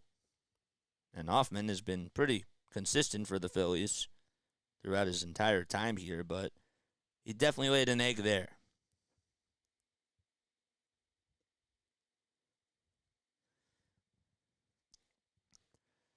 And up next is Jeimer Candelario batting on the left side versus the righty in the pitch. Ground ball past the diving stop of Stott into right field, and Steer will come in to score. Stopping over at second is Encarnacion Strand, and it's a tie game. And both runs get charged to Cristopher Sanchez.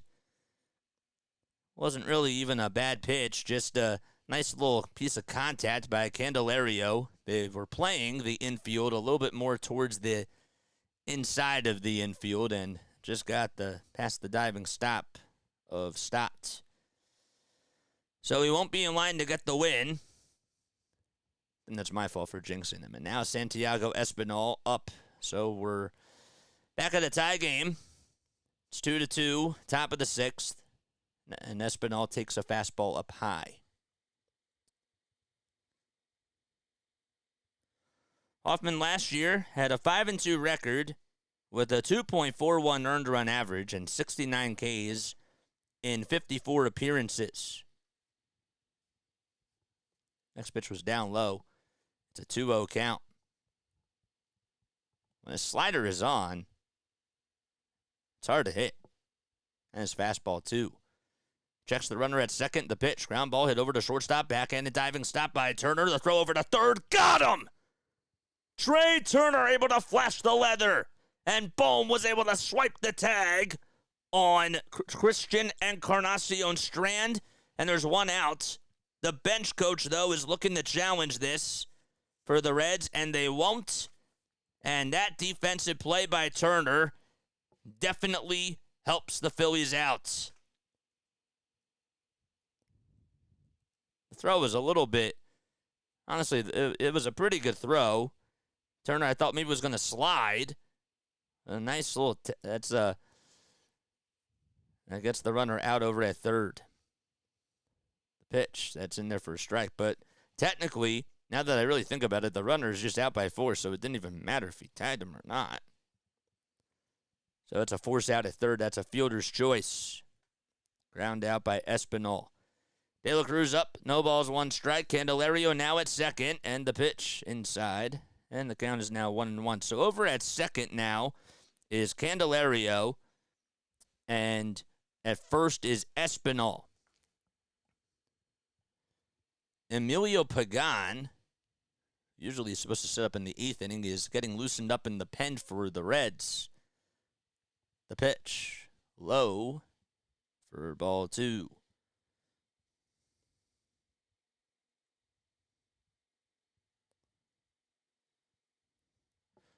Two balls and 1 strike. The pitch. Slider that's inside, but swung on and missed by De La Cruz. And the count is even at 2 apiece. that we had a .235 batting average with 91 hits, 13 homers, 44 RBI in 98 games last year. The 2-2 pitch, big swing and a miss. Hoffman decided to go with a splitter. It was at the knees. De La Cruz couldn't catch up, and there's 2 gone. That was the best pitch that he's thrown tonight, for sure. And a good time to go with that as well. Probably would have had me guessing. And De La Cruz is down for the second time tonight on strikes. Still runners over at first and second, and now there's 2 outs. Fairchild steps into the box. The first pitch is fouled back on a slider that was hanging up there.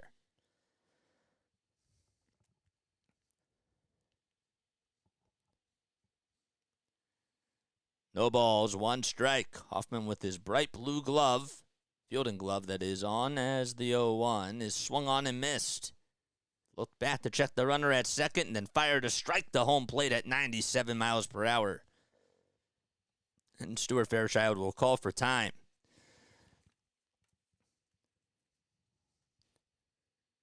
Pretty big crowd here at Citizens Bank Park.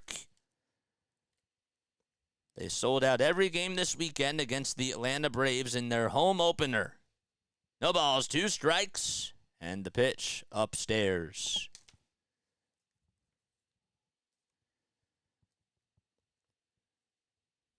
Luke Maile waits on deck. He has struck out both times today. 1 ball, 2 strikes. And the pitch, splitter, a slider that misses, not by much. It's just outside.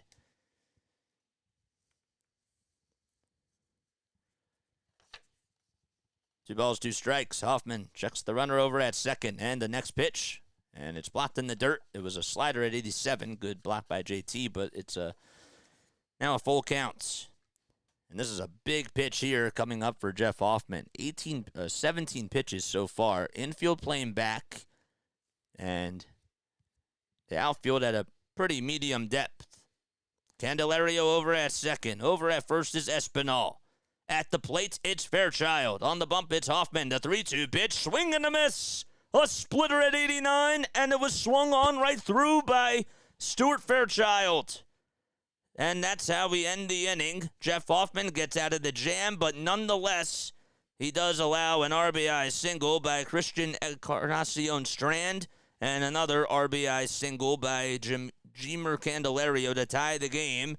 We do go to the bottom of the 6th, though. We're all tied up at 2-2.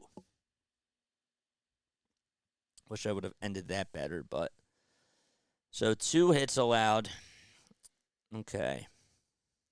So Sanchez is lined. He went, 6 innings? I'll have to look that up. Hot take, Hoffman will be the closer at some point this season. Don't forget to like and subscribe. If you are new to the channel, make sure you guys do that. I'm Jason Joseph. This is Play-by-Play with JJ. If you love what you hear, that's all you got to do. Just press 2 buttons, the thumbs up and the subscribe button. All right? We're on the road to 2,000 subscribers. I'm going to be giving away or having a giveaway once we get to 2,000 subscribers. And in order for you to be eligible for the giveaway, you have to be a subscriber to the channel. We're giving out Phillies 2023 Red October hats. And we will be having a contest. More on that later this week, I promise. I've just been really, really busy and been doing a lot of things. But if you want to be eligible for that, that's all you got to do. You got to be a subscriber to the channel. I want us to get to 2,000 subscribers, and I want to have more people, more good quality people, join our community. Again, we're live for Sixers basketball, Phillies baseball, and Eagles football. Cold night at the bank. So we head to the bottom of the 6th. The Phillies just have 3 hits today, and the big one came from Alec Boehm. It was an opposite field 2-run double. That was in the bottom of the 1st. The Reds would tie it back, though, in the 6th inning on an RBI single by Encarnacion Strand and the other one by Jeimer Candelario. First pitch, it's up high for a ball. 1 ball, no strikes. Bryce Harper due up the meat of the order coming up for Philadelphia. Abbott still on the bump, and the 1-0 pitch. Fly ball, and it's looking foul towards the left field side. I'm not real big on red hats, just saying. Is that an April Fool's joke, or are you actually being serious? Or are you just being Larry? 1 ball, 1 strike to Harper. And the next pitch tried to turn on a fastball, and that's fouled, and that goes out of play. Bryce struck out in the first and popped out to center in the third.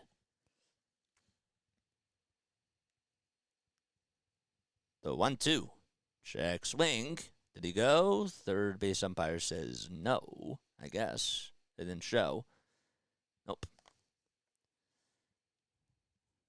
Count result at 2-2 now.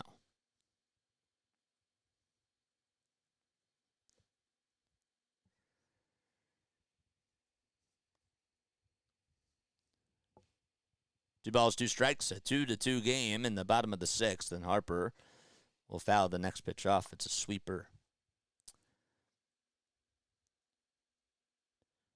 The Phillies and the Reds played the first regular season game in Citizens Bank Park on April 12th of 2004.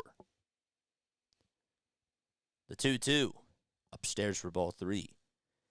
And according to NBC Sports Philadelphia, the Reds won that game 4-1. Randy Wolf took the loss in that game as the 3-2. Line drive caught by Abbott. A little hot shot back to Abbott towards the mound. Didn't even have to move. And Harper will just walk back to the dugout.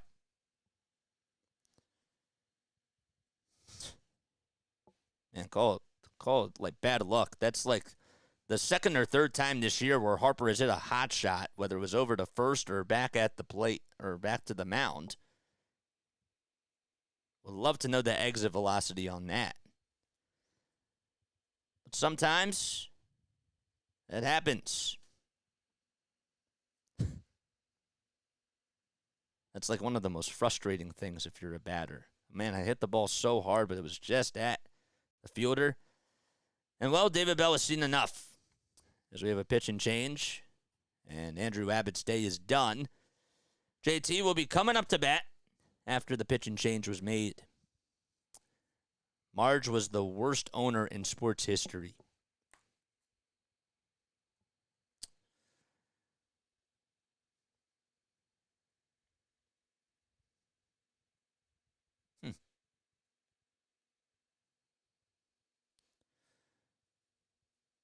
Marge shot. Well, Marge did win a World Series. She was the CEO of the Cincinnati Reds from 84 to 99 and was actually the second woman. I didn't know this. She was the second woman to own a North American MLB team or Major League team without inheriting it. That's crazy. I didn't know that. The owner of the Reds now is Bob Castellini, and he actually ended up purchasing the Reds for about $270 million. And that was back in 2005 that he took over. But he was with the Reds. He started off in their scouting department and just worked his way up.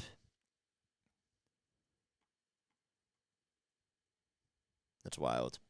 I didn't know that. You learn something new every day.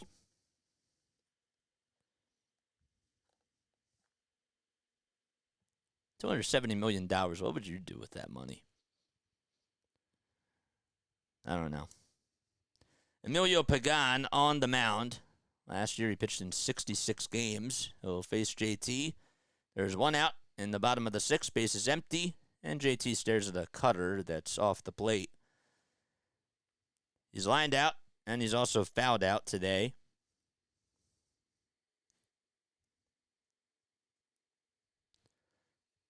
Pagan gets set at the belt again. And the next pitch, line drive over towards the first base side. It goes into right field. Encarnacion Strand couldn't get over to it. Benson gets it on a couple of bounces, and JT gets on with an opposite field single. So Real Muto has definitely been putting in the work during the offseason with his stride and with his swing, and it looks like so far it's been paying off. And again, keeping his head down, following through, and punching that baseball out to right field past the first base side. That is a nice veteran play by him.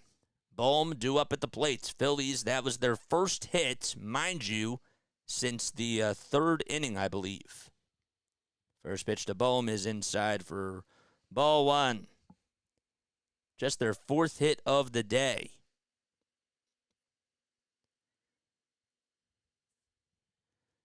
JT leads off over at first. Pretty fast for a catcher. The 1-0 pitch, swinging a bouncer, hit over towards the first base side, diving stop by the first baseman, and the throw over to first is in time. Wow! JT goes over to second. Encarnacion just put out his whole entire body, and Pagan really did a good job at moving from the mound over to first base and showed off his athleticism as well. And that would have been a base hit. But at least it's a productive out. 2 away, though. JT advances over to second, and Nick Castellanos will step into the box. 2 outs, the go-ahead run in scoring position, and Castellanos takes a hack at the first pitch, and it was bounced in front of the catcher, Maley, but it doesn't get too far away. Emilio Pagan is now 32 years old. He'll be 33 in May. He's played for the Rays, the Mariners, the A's, the Padres, and the Twins. No balls, 1 strike. Pagan looks back at second, now back to the plate. The pitch, swing and a miss. And JT retreats back over to second. Quiz, what's going on, man? JT benefiting from Bohm batting behind him. Yep. No balls and 2 strikes. The next pitch, low and outside for ball 1 on a cutter at 87 miles per hour. We'll get a Flyers check in just a little bit. Casty's 0 for 2 today. Struck out in the first, popped out in the fourth. Time was called for a second. Castellanos back into the batter's box with an open stance. Pagan goes back at second, and now time is called. There was some time winding down on the pitch clock, and Maley is like, yep, okay, let's go over and talk. Let's talk things out, and let's try to figure out how we're going to get Castellanos out here. On deck for the Phillies is Bryson Stott. He's flied out to center, and he struck out as well. Maley goes back to the plate, and we'll play on. In the top of the 7th inning, Maley will be leading off for the Reds. It'll be 8, 9, and 1, due up in their order. The 1-2 pitch popped foul behind the plate, and it'll find the seats. Pagan signed a 2-year, $16 million contract. That was in 2024, so his base salary is $8 million. Runner goes, the 1-2 pitch, strike 3 called. It looked a little low, and Castellanos has some words to Bill Miller. But he's called out on strikes, and that's going to do it as we go to the top of the 7th inning. We're still tied up 2-2. No runs, 1 hit, and 1 man left. And the Reds coming up to bat.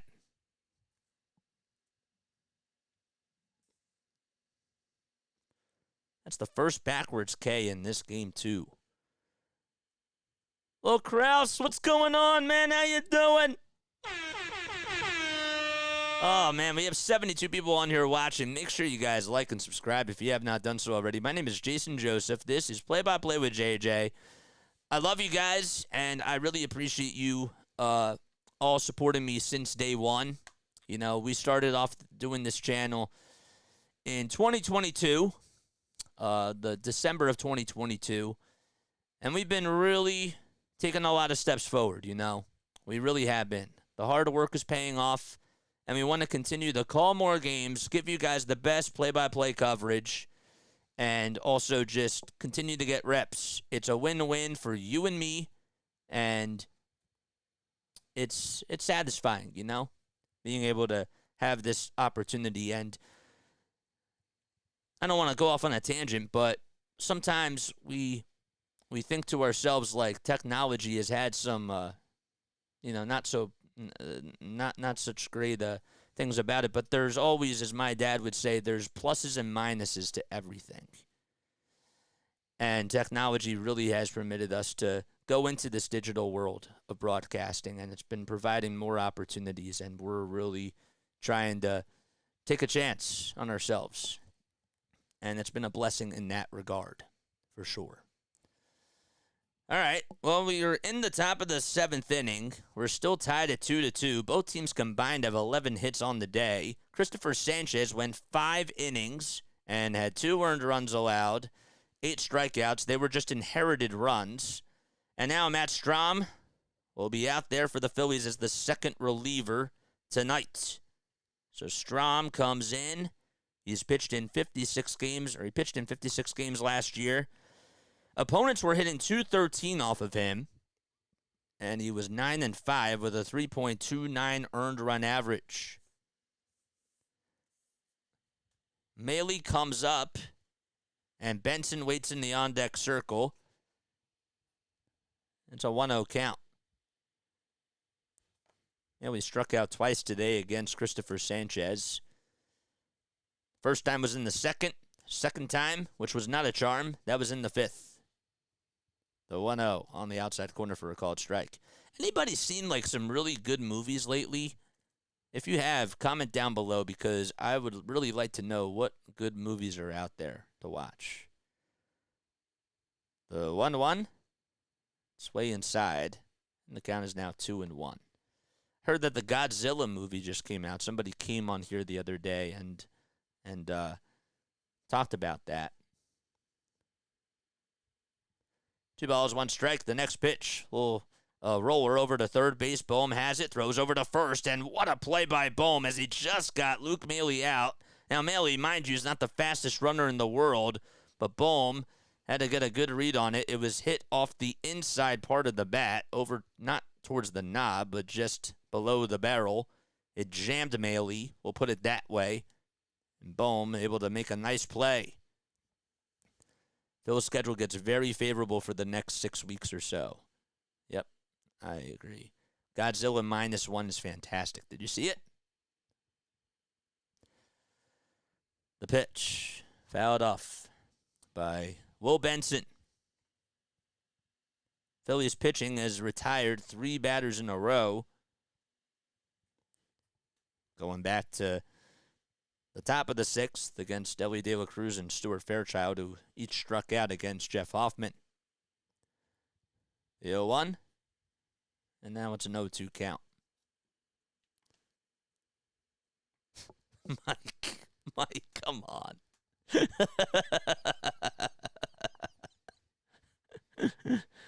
The 0-2 pitch, just outside. Comment of the year, that's up there. I know it's still early on. We're just in April. But that was funny. 1 ball, 2 strikes. And the 1-2 off the plate by Strahm. In the on-deck circle is Jonathan India. India is actually DHing today. He is not over at second base. Has the day off in the field. Over at second is Santiago Espinal. The 2-2 on the way. Big swing and a miss. And a big strikeout there by Strahm. He went upstairs and inside on an elevated fastball. And Benson strikes out swinging.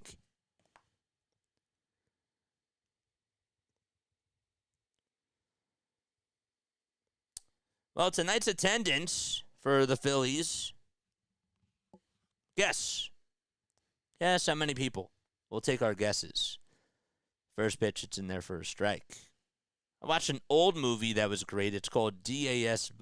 Oh my gosh, that's crazy. I don't know if you're being serious or not, but if it is a real movie, that's a weird title. No balls, one strike. And the pitch, four-seamer at 93 at the knees. Jonathan India batting on the right side. Is down in the count. 0-2. 2 outs in the top of the 7th. And the 0-2 pitch. Line drive into center field. Marsh comes in and will make the catch. It was hit on the nose. And Marsh was there at the perfect time. And a 1-2-3 inning by Strom. And we go to the bottom of the 7th as Strom does his little leg kick celebration as he goes back into the dugout. And it's time to stretch. Okay.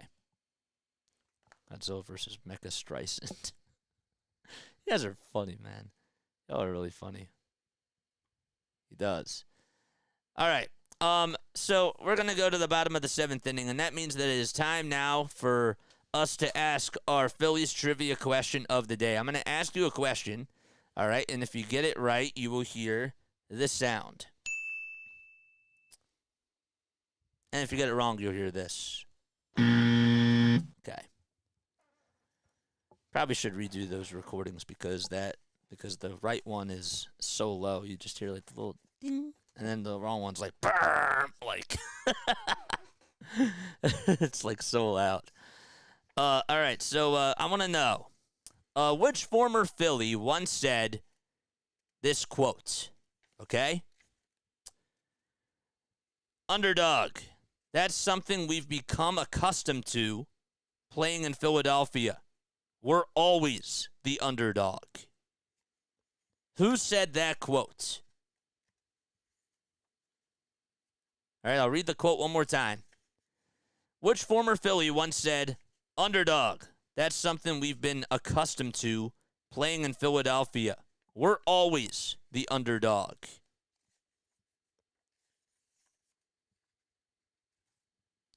Kruk. Incorrect. Pete Rose. Also incorrect. Harper. Dalton. Oh. Love how they're all coming. Katie. I just wanted to do that. That's not the right answer, but yeah, I know. One more guess. Schmidt. All right, Stubbs. That's a funny one. Nope. All incorrect. Rollins. That's correct. Jimmy Rollins said that. He said, underdog, that's something we've been accustomed to playing in Philadelphia. We're always the underdog. That is correct. Good job, Larry. Larry got that correct. It was Jimmy Rollins. For all the rest of you guys. I just wanted to play it one more time. But yeah, correct. There you go. Schmidt, how's it going? Stubbs, Rollins. What's going on, guys? All right, we go to the bottom of the 7th inning. Bryson Stott will be leading things off for Philadelphia. So it'll be Stott, Merrifield, and Marsh. That's the bottom of the order. 1 ball, no strikes. Wilson's now on the mound, and the 1-0 delivery outside and wide for ball 2.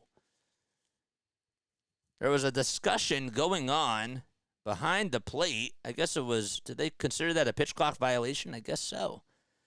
The 2-0 pitch on the way. It's on the outside corner for a strike. But, see, a pitch clock violation is not, oh, yeah, it is. It is recorded as a pitch. Huh. That I didn't know. Again, you learn something new every day. The 2-1 offering, it's low, and Stott says no thank you. Justin Wilson is on the bump. Guy that is 6'2", and he's now 36 years old. Remember when he was on the Detroit Tigers? The 3-1. Misses outside, and a leadoff walk. And that's the first time today that Stott has gotten on. So, yeah, Wilson is 36 years old. He's 6'2", 205 pounds. Started off his career with the Pirates for the first 3 years. Then played 1 season with the Yankees. Then he played 2 years in Detroit. 2 years in Chicago. 2 years with the Mets. Then he went back to the Yankees. And this is now his 3rd season with the Cincinnati Reds. First pitch to Whit Merrifield is in there for a strike. It's an 0-1 count.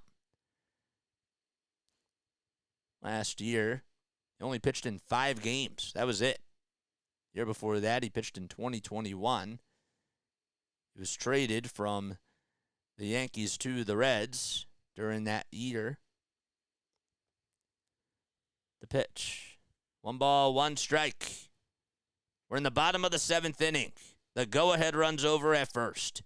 Wilson looks back over at first. Now back to the plate, back to first again. And back to the plate to the 1-1. Four-seamer that's fouled away. Whit Merrifield got a piece of the pie. Just could not make that one go and play. So I didn't tell you how many. So you guys never guessed how many fans do you think were in attendance tonight at the Phillies game? Throw back over to first, and while Stotson a rundown, the throw over the second is in time. So there is there's an out there, and well, there's the first base running mistake made by the Phillies today. You start off with a leadoff walk, and Bryson Stott gets picked off. Stott just to try to get going, and the throw was perfect by Encarnacion Strand. So he threw a strike over to second base and got him out, so that'll make the bases empty. And we'll have to draw something else up. 1 ball, 2 strikes, 1 out. Wilson winds up, kicks, fires, and it's fouled off. 166. 54,000? No. That's incorrect. Incorrect. Wilson gets ready to throw the 1-2, and here it is. Fly ball, hit out towards shallow right field, towards the line, and making the catch in foul ground is Benson. He had to be careful because the railing was right there, and if you don't stop yourself with that motion, look out below. So it's 2 gone on a foul out by Whit Merrifield. 36,000. Yes, that is about correct. I had it up just before. But yeah, 33,000 actually. 33,754. And for a cold Monday, that's a good amount of people on a Monday night. No balls, 1 strike. And also, mind you, people are still watching, the other sports that are going on. Junior Marte is getting loosened up in the Phillies' pen to pitch the 8th. The 0-1 pitch to Marsh. Slow.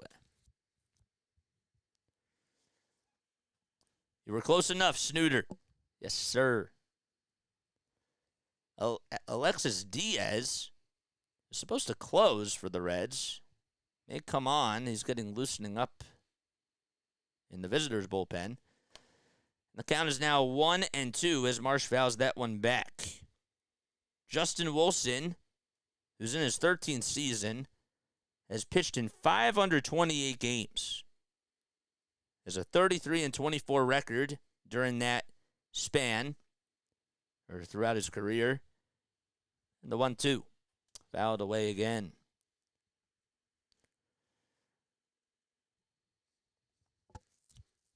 More movies. Any more movies? Comment down below. Schwarber waits in the on-deck circle. Got on with a single to start off the game. The 1-2. Upstairs and wide. What's up, Charles? 2-2 to Marsh. 2 outs. Bases empty. We're tied up at 2 apiece. And the 2-2 pitch. Good eye by Marsh. Just a bit outside.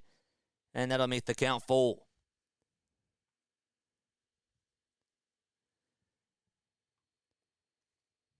The payoff pitch coming right up. Wilson kicks, deals, and it's fouled away. Good at bat by Marsh to just stay alive.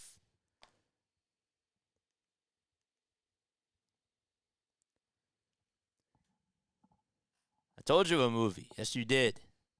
That wasn't a real one, though. Base is empty, 2 outs. The payoff pitch, swing and a miss. And Marsh strikes out. It was actually a foul tip into the glove for strike 3. Smaley hangs on, and we have a 1-2-3 inning with the side retired, and we go to the top of the 8th. Phillies have not scored since the 1st. That was on an Alec Boehm opposite field 2-run double. Okay. What's this? I'm just watching you on a SEPTA bus, JJ. I hope I don't miss my stop. Oh, man. I hope you don't miss your stop either. That would suck. That would really, really suck. Get home safely, my guy, or get to your destination wherever you're going safely. Why did your mother-in-law win?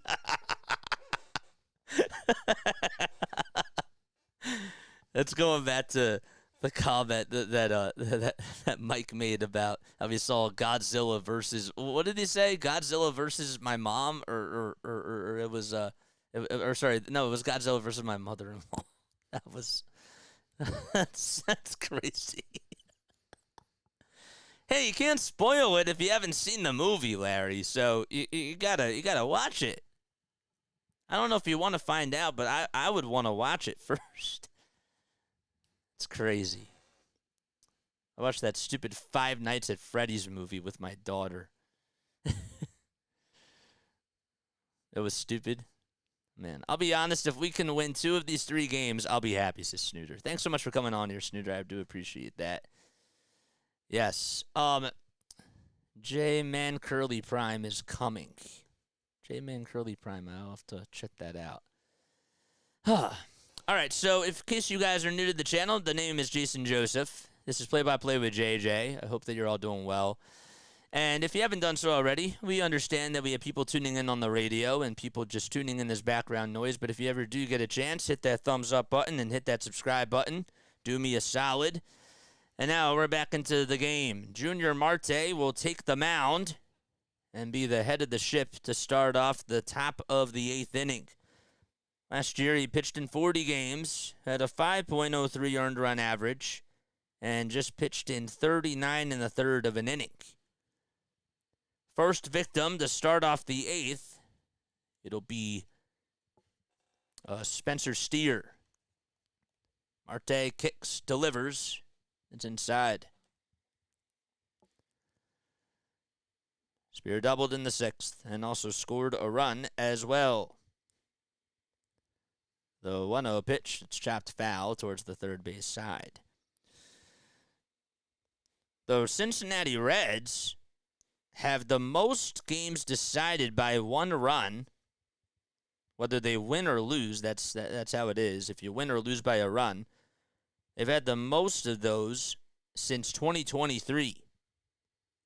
The 1-1, it swung on and missed at 65. And the Phillies are actually tied with the Mets for 4th, or for 3rd on that list. Each of them have 54. The 1-2, upstairs.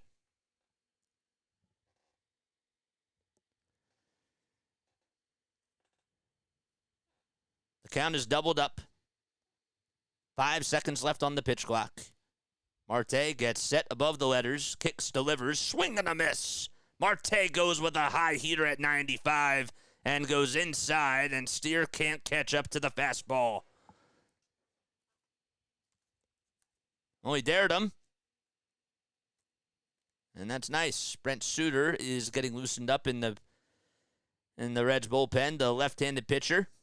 For them, there's one away on the strikeout to Spencer Steer. Here comes Encarnacion Strand, who made a nice defensive play a couple innings ago as he looks at the strike. He's 2 for 3 today, 2 at the plate, 2 singles. One of them was an RBI single. And that would actually give the Reds their first run. This time it's a broken back ground ball over to shortstop. Look out below. Turner has it, gobbles it up, throws over to first on the run, and it's in time. Oh, the bat went flying, and it really jammed Encarnacion Strand, and with that much power, that was just shattering. Almost earth-shattering with how how broken that bat was.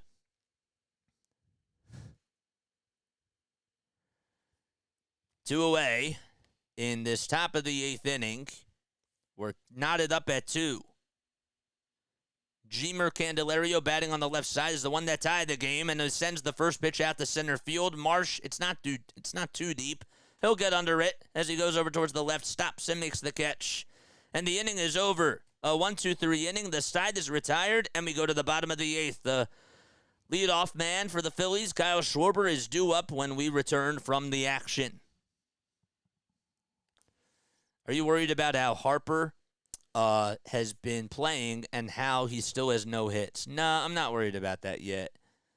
JJ, a fan from Philly Take with RB for your sub ins. Man, I'm so happy to see you. Dude, I'm so happy that you're here, man. Thank you so much. I see that you do Phillies too. Yes, you're happy to see that I do Phillies too. Yeah, I tell everybody, but not everybody I know is on the computer or on their phones or listening. You know, sometimes it's just background noise and that type of thing. But yes, we do Phillies baseball, we do Sixers basketball, and we do Eagles football on here. We don't miss a beat. Tomorrow we are doing the Sixers game. I'll let you in on a little secret, my guy. We are doing the Sixers game on RB's channel.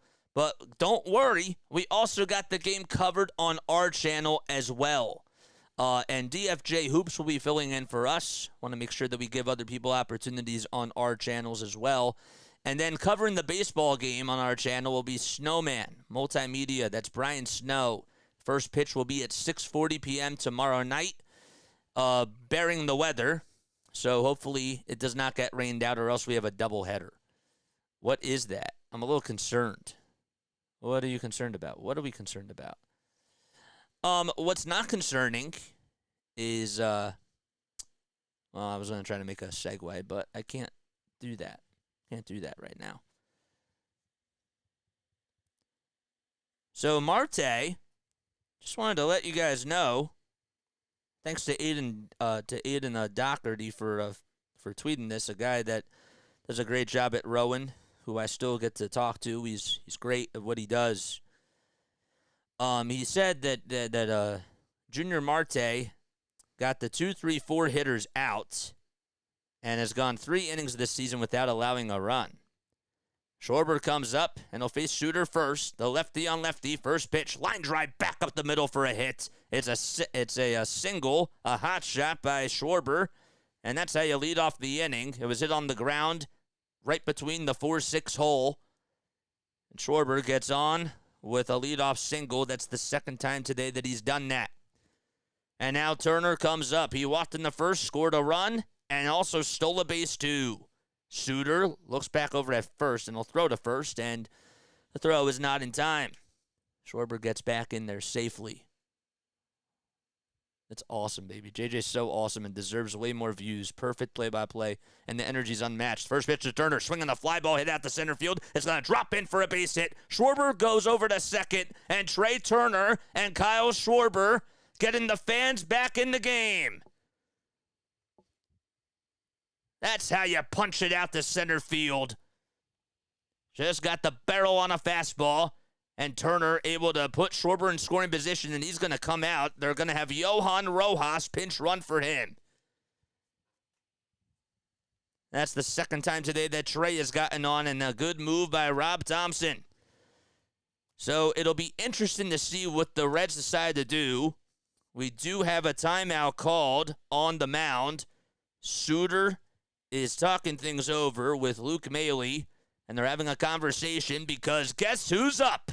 It's BH3. Fans give him a standing ovation. All 34,000 who have made it in the cold weather came to see this guy play, and the Phillies try to dominate. Diaz getting loosened up in the Reds' pen. Harper steps into the batter's box. A meet of destiny here. First pitch, swinging a fly ball. It's hit out to left center field. Not that deep, though. And making the catch is Steer out in left center field. And Rojas has to retreat over to second as the throw was drawn over at short. Boy, Steer and Fairchild almost collided out in left center field. And Harper got he swung at the pitch just a little bit early. That would have absolutely been nice, and the crowd would have erupted. So Rojas, who beat out a double play to extend the 7th inning yesterday, is over at second, and David Bell, that's going to be it for Suter. He'll pull the plug. Still one out, and another pitching change for the Cincinnati Reds. 3 pitches it took them to just get 1 out. You got all 3 of the Phillies hitters swinging at the first pitch. 2 of them resulted in singles, and the last one resulted in a fly out towards the left center field alleyway. I just subbed, says Sports Bros. Thank you so much for subscribing, my guy. Whoa, sorry about that. Sorry, thought that was loud in my ears. Hopefully it wasn't loud in your ears. Concerned about Harper's start? You're concerned, I'm not concerned. Anyone play Diablo 2? I didn't know he could hit singles. That's funny. We got 83 people on here watching, and as far as my count goes, 52 likes. Come on, man. Let's get that number up. You know what I'm saying? Oh, we got 63. Okay, so I give you guys the benefit of the doubt. Phillies looking to take the lead with 1 out and runners over at first and second base. My final score prediction was 7-3 Phillies. I was wrong. It looked good in the first inning, and then they haven't scored since then. While we're at it, though, in case you are wondering about how today's Elite 8 matchups are going, LSU is losing 69-58 to Iowa. Clark has 31 points and 8 assists going into the fourth quarter, and Reese has 16 and 16. The 2 teams that met in last year's finals play each other in the Elite 8. And then UConn will play USC later tonight at 9 o'clock. It'll actually be in 4 minutes. Alexis Diaz will step in for the Cincinnati Reds. So he is right now on the mound. Last year, he pitched in 71 games, had 37 saves and 40 opportunities, and he just allowed 4 homers. Rojas leads off at second. He came in the pinch run for Schwarber. JT's at the plate, and Turner's at first. And the first pitch is low and outside to JT, who's 0 for 2 lifetime against Diaz. He has struck out both times. Go-ahead run over at second. It's 2-2 in Game 1 of this 3-game set between the Phillies and the Reds. The 1-0 off the plate, and it goes a little bit wide.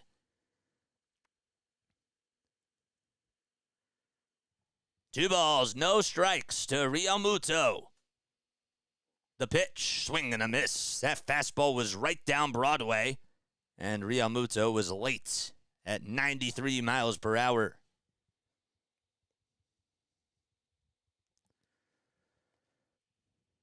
Count is now 2-1.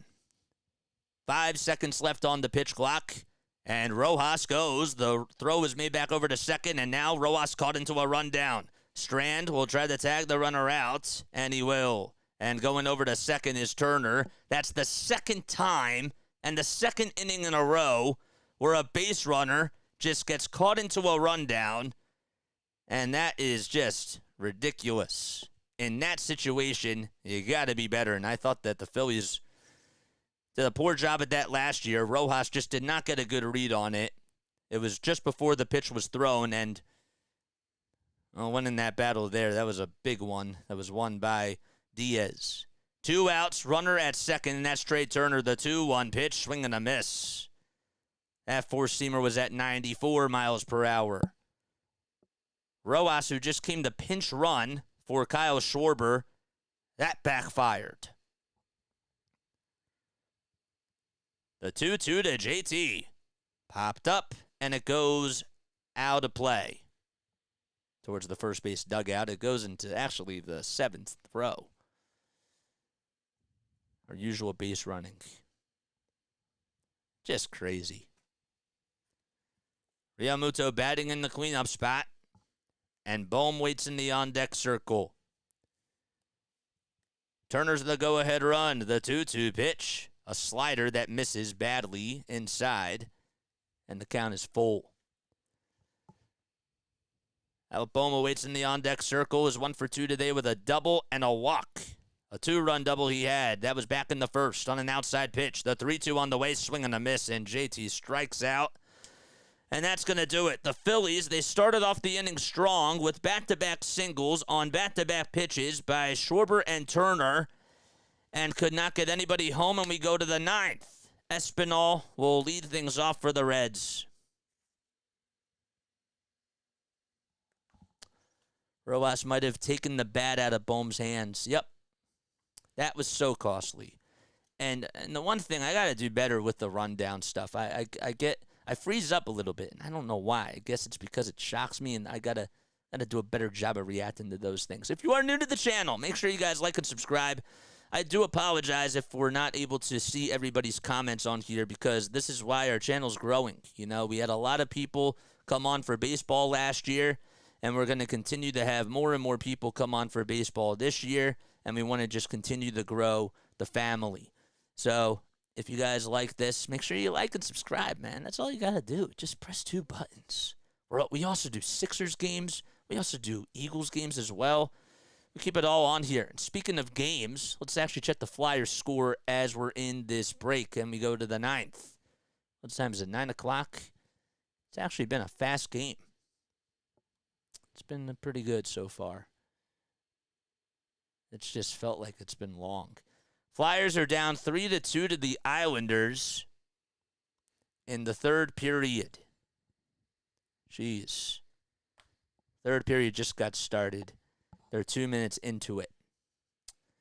If you guys would like to donate to the channel, please feel free to leave a donation down below.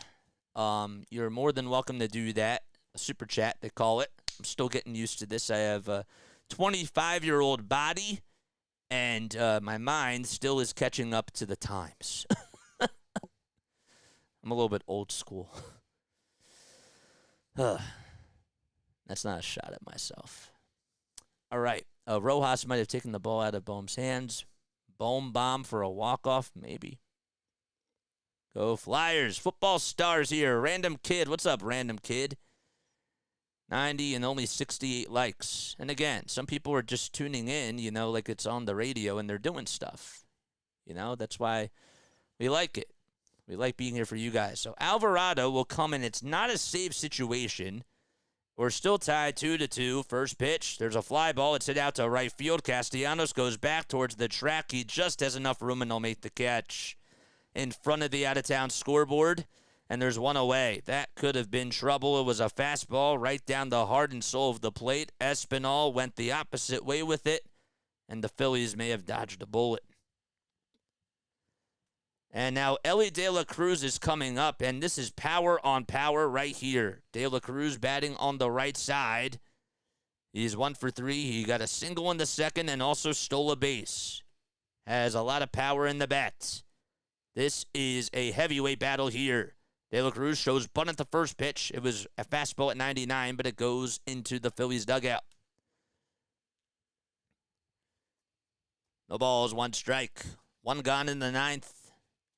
And the base is empty. In the on-deck circle, it'll be Stuart Fairchild. No balls, 1 strike. Alvarado gets set above the belt, and the pitch, swing and a miss. That cutter was filthy. It just tailed inside, and De La Cruz couldn't catch up to it. No balls, 2 strikes. Time is called as the pitch clock has to reset here. It was called by Elly De La Cruz. He's wearing his pink batting gloves. There's a couple of, yes, like I think that's 3 necklaces on. Wow. No balls, 2 strikes. And the 0-2 pitch by Alvarado. Laid off. Good take by De La Cruz.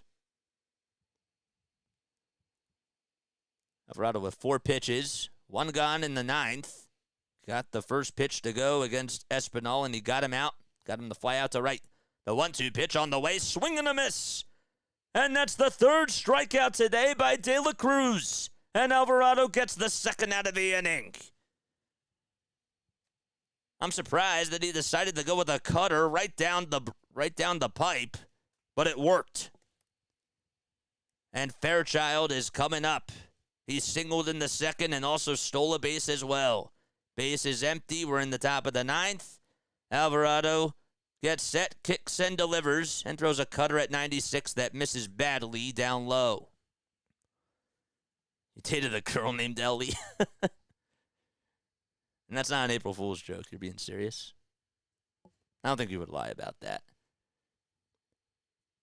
2 gone, bases empty in the top of the ninth. In this 2-2 game, the 1-0 pitch, it looked, could have gone either way, but it was on the upper third of the inside part of the plate, and the count is even at 1 apiece.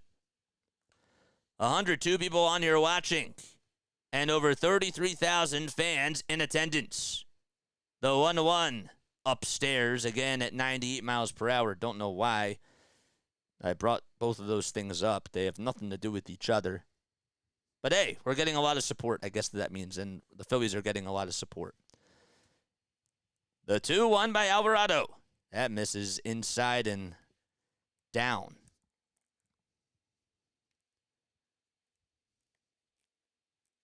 The count is at 3-1. Maile waits in the on-deck circle. Stevenson has the night off for the Reds.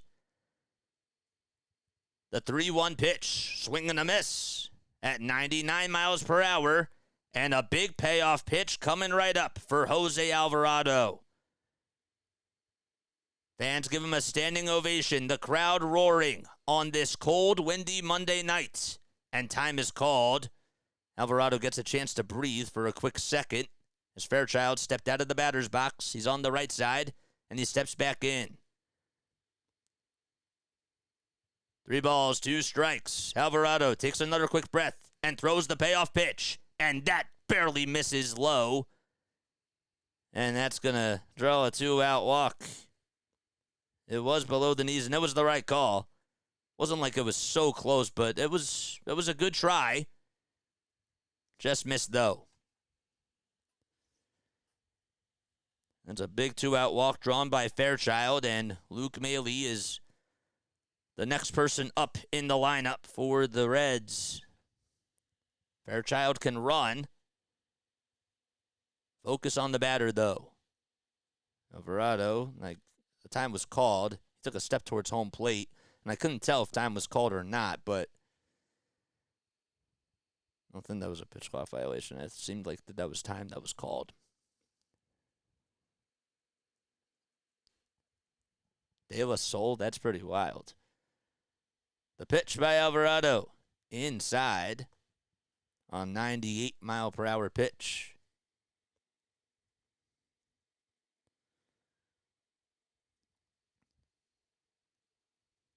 They did call a pitch clock violation. What? The 2-0 pitch fouled away. I would never have been able to tell. But they did. Alvarado had a pitch clock violation called on them. That's the second time today where a pitcher has had that.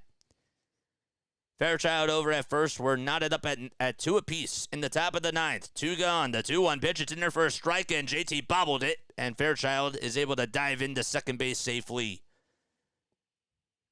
Just had to eat that one up.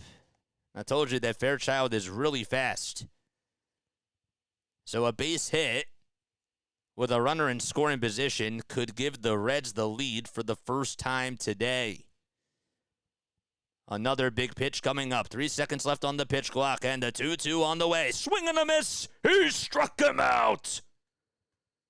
Alvarado goes with a cutter. It was inside and low, and there was no chance that Maile was going to catch up to it. Bottom of the ninth we go. Boom. Castellanos and Stott coming up for the Fightins as they look to walk it off.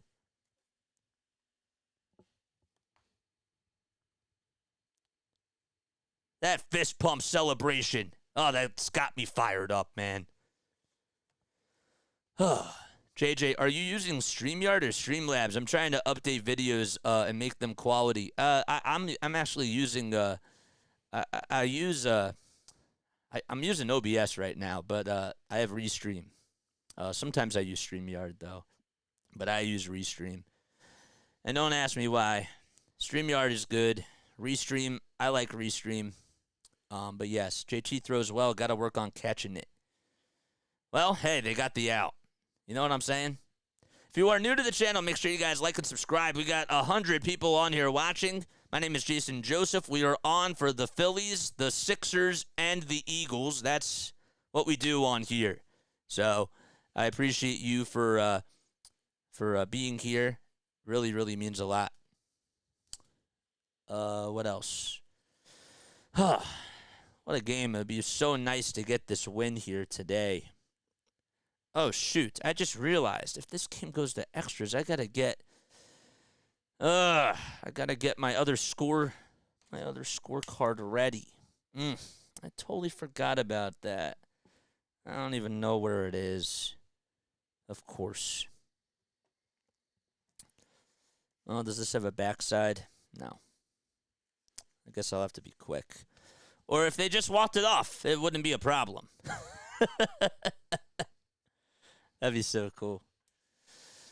All right, here we go. So, in case you are just tuning in, the Phillies, they scored 2 runs in the bottom of the first on an opposite field 2-run double down the right field line by Alec Boehm.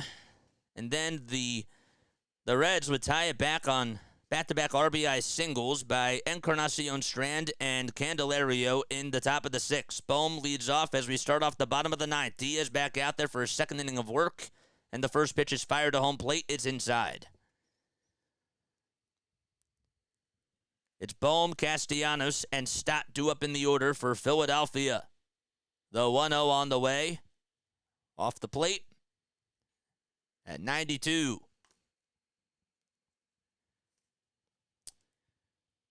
Boehm is 1 for 2 lifetime against Diaz.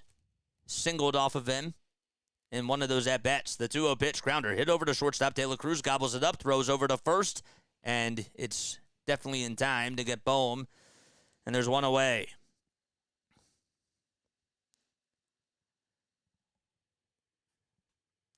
I actually think, and this is just my take, but I'd like to hear yours. I think that the ghost runner in the regular season actually has the away team has the advantage, I believe. Even though statistically it's not. All right, Castellanos is up. The first pitch, swinging a towering fly ball, hit out to right field, and Benson just steps in front of the track and makes the catch. Castellanos just missed a home run, and there's 2 away. Boy, he had the fans rising. And wouldn't that have been a perfect story to do that against your former ball club? Stott is up next. 2 away. Base is empty in the bottom of the 9th. Flyers still down 3-2 with 11:05 left to go in the third period. Phillies tied up at 2 apiece. 2 gone, nobody on base. And the 0-1, or the first pitch, is in there for a strike. 8 seconds left on the pitch clock. Diaz, who's only thrown 12 pitches today, throws the 0-1, and it's fouled back towards the screen. Bryson is 0 for 2. He did get on, though, with a leadoff walk in the bottom of the 7th inning. Phillies just have yet to score. No balls, 2 strikes. And the 0-2 pitch, swing and a miss, and Stott strikes out on a slider that was inside and in the dirt. And we play on and go to extra innings. All right, so we go to the top of the 10th. Phillies have to play defense, and Benson, India, and Steer coming up for the Reds. And Maley's going to be the ghost runner, that means. All right. Well, all right. We'll have to try to find something. I didn't think it was really going to go into extra innings, but I should have prepared for it, and I didn't, of course. Figures.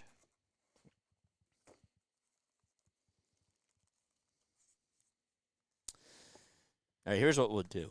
We'll take a screenshot of this, okay? And we'll do it just for this side. Okay. If you are new to the channel, make sure you guys like and subscribe. I do keep score. I have a score book, in case you guys are wondering. I'm a little old school that way. but that's how I keep track of the game. It's like writing notes. I do better when I use my pen, but then I type it better, of course, when I have everything written down. But I obviously don't type these things. So sorry if I'm not looking at the camera right now, just getting the scorebook ready. And, of course, I can't do this. What the heck? Okay, there we go. So, India, Steer. If you are new, make sure you guys like and subscribe. Turn on the bell icons, and that way you'll know when I go live. And, yeah, thank you so much for tuning in on here. It means a lot to me for sure. We are on for every single Phillies, Sixers, and Eagles game. Fairchild. And we're getting ready to go into extra innings. We got 90 people tuning in. I appreciate you guys so much. We are gonna be on RB's channel tomorrow night calling the Sixers game, and that'll be really cool. And Snowman Multimedia will be covering the Phillies game on our channel, and DFJ Hoops will be covering the Sixers game on our channel. So that would be great. So what's up, Chris? How you doing? This is great. If I need to know the scores, this is for sure where I go. All right, so the Ghost Runner's at second, and the first pitch is just inside for a ball.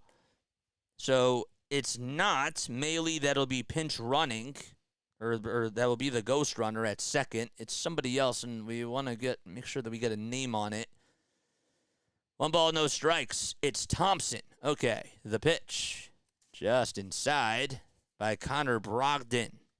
So it's a 2-0 count. Benson's 0 for 3 with a hat trick of strikeouts. And Brogdon, last year, pitched in 27 games, has a 2-1 record, and 29 innings of work. The pitch, change up, that's fouled sharply towards the first base side. Last season, the Phillies were 10-7 in extra innings, and the Reds were 10-5. Thompson at second. Brogdon looks back at second, now back to the plate, and the 2-1 misses inside.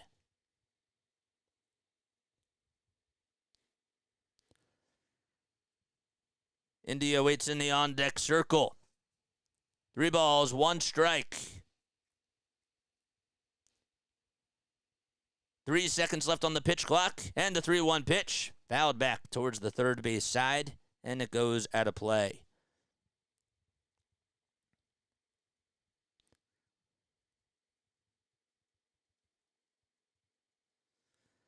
Phillies tied up at 2 apiece in the top of the 10th. Scored their only 2 runs in the bottom of the first on an opposite field 2-run double by Bohm. The runner goes, the payoff pitch, fouled back, and the runner at second has to retreat. Thompson tried to slide in there, and he has to go back to second. I tried to look up Brogdon's game. I literally typed a Brogdon game log, and of course, you know what comes up, Sixers fans? Malcolm Brogdon.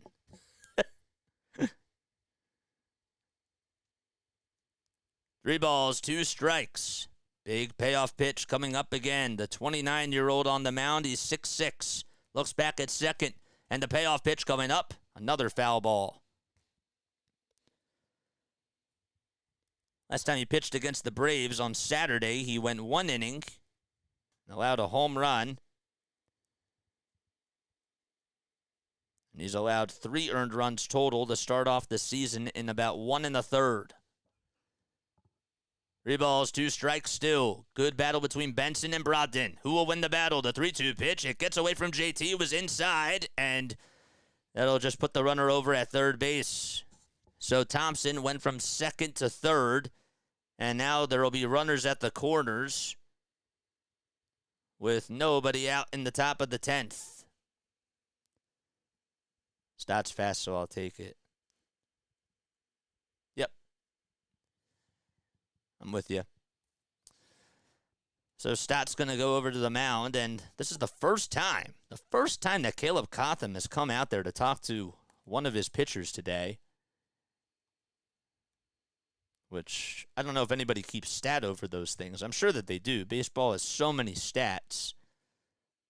But I wonder when the last time that that's happened in the Phillies game where a pitcher and coach didn't even go out there to talk to his pitcher. We have 108 people on here. Make sure you guys like and subscribe. Cal Gill, the first base coach, talking things over with Benson, and Cal Gill literally is towered by Benson. And Benson's just that tall. Pretty insane.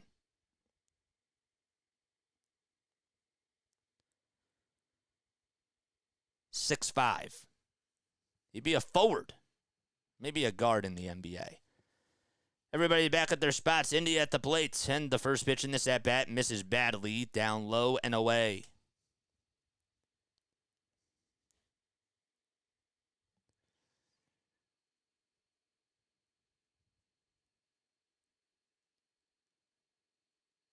One ball, no strikes. The pitch. And it misses outside, and Benson is able to steal second base. And that gets rid of the double play. And that puts runners at second and third. Was not even a throw, nothing. 2 balls, no strikes. And the pitch, low again, and Brogdon can't even find the strike zone in this at-bat.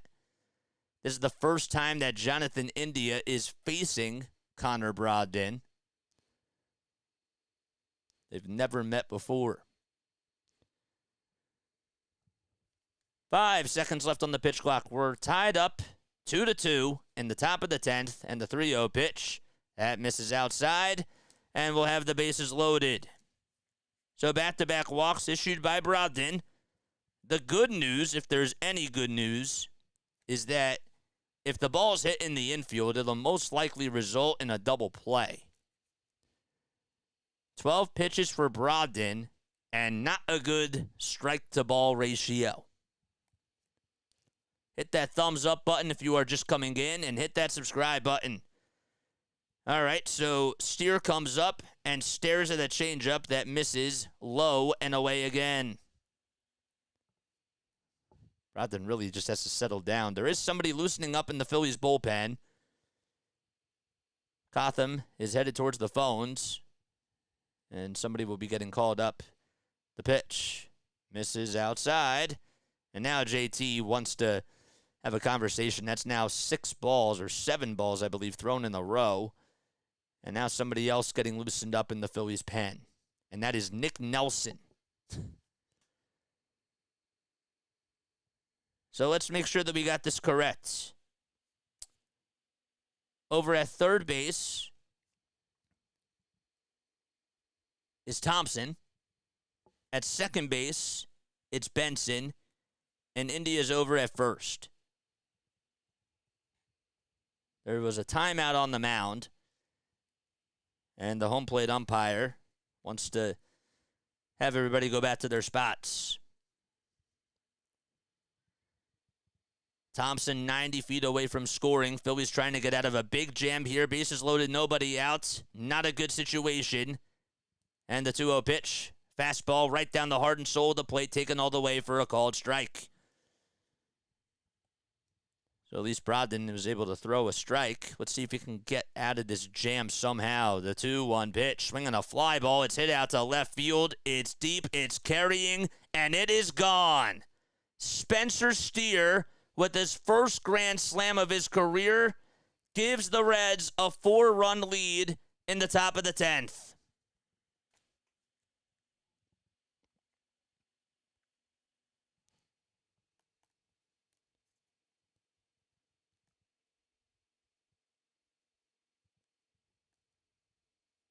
Well, you leave a meatball out over the middle of the plate. Steer knew it was coming. And the Reds celebrating in the dugout. Turned right on that pitch. And it just landed over the flower bed. The guy that was supposed to catch it, he missed it badly. Just went right through his hands. And Encarnacion Strand comes in. Comes up to bat, I should say, and it's now 1 ball, no strikes. Nelson still warming up. The 1-0 delivery, swinging a miss on the changeup at 82 miles per hour.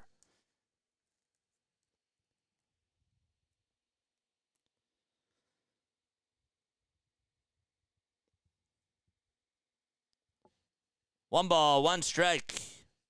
And the delivery is fouled away. Rich Hoffman just tweeted out, Phillies Twitter is going off right now. He said that Connor Brogdon can't be on the team tomorrow. The 1-2, low, and maybe a little bit outside. So Brogdon has allowed at least 1 run in each of his 3 starts. 7 total earned runs. 3 coming into today. The 2-2 pitch, swing and a miss. As fans start filing out of the stadium, and there's the first out of the inning. Brogdon records a strikeout on Strand.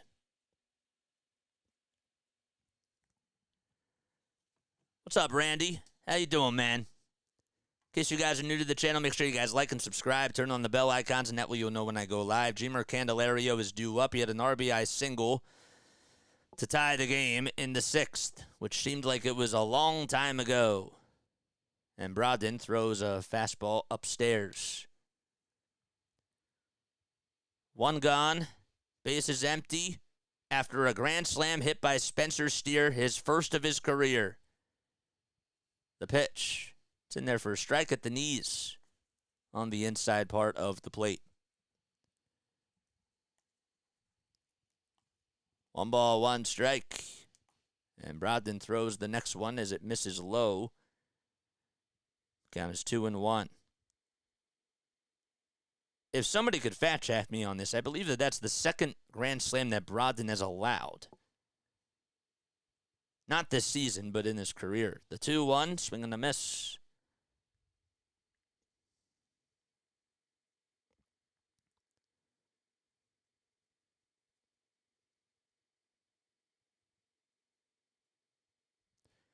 The 2-2 on the way. It's fouled off.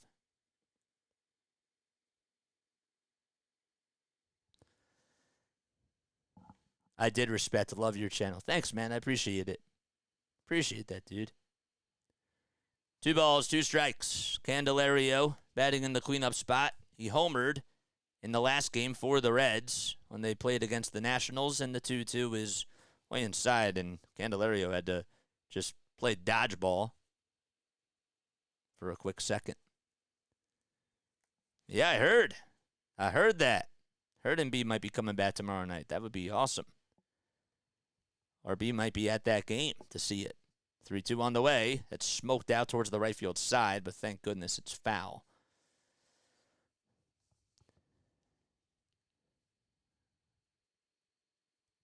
Candelario is 30 years old. He's a switch hitter. He's playing over at third base. 3-2, swing and a miss. Back-to-back strikeouts for Brogdon. That fastball was right down Broad Street, and there's 2 gone. And that grand slam really did suck the life, obviously, out of the fans. But that's why you got to get runs on the board. And they had a lot of opportunities, and they just could not get through it. But there still is a bottom half of the 10th, obviously. Espinal will come up to the dish. The first pitch in this at-bat is low. Why wouldn't he just take him out? I don't know. It's a good question. 30 pitches for Brogdon. The 1-0 count. Low again. I've been a Braves fan since I was born, but I just live baseball and I love baseball and any other sport. Thanks so much, Randy, for coming on over here. The 2-0 pitch. Low for ball 3.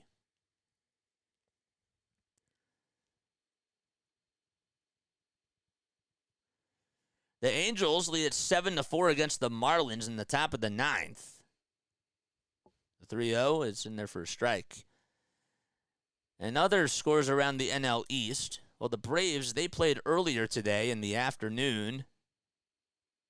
And they were able to win, I believe, 9-0. It was the final through 8 innings. 3-1, it sliced foul. towards the third base side. And the Mets, they're in the bottom of the ninth. There's no score. They haven't even scored a run versus the Tigers. No score in that game. Payoff pitch. It's popped up over towards the first base side and foul ground. Harper gives it a look, and it goes behind the net into the second row. And, oh, man, the fan that tried to make the catch just popped the squat. Oh, man, he needs help up, and he probably hurt the cheeks. My gosh, did that seat just collapse? Like, what just happened there? Yikes. 3 balls, 2 strikes, and the payoff pitch. Another foul ball. Boy, I hope he's okay. They're showing a replay. Tried to make a barehanded catch, and I guess he just lost his footing and just literally went in between the seats of the bleacher.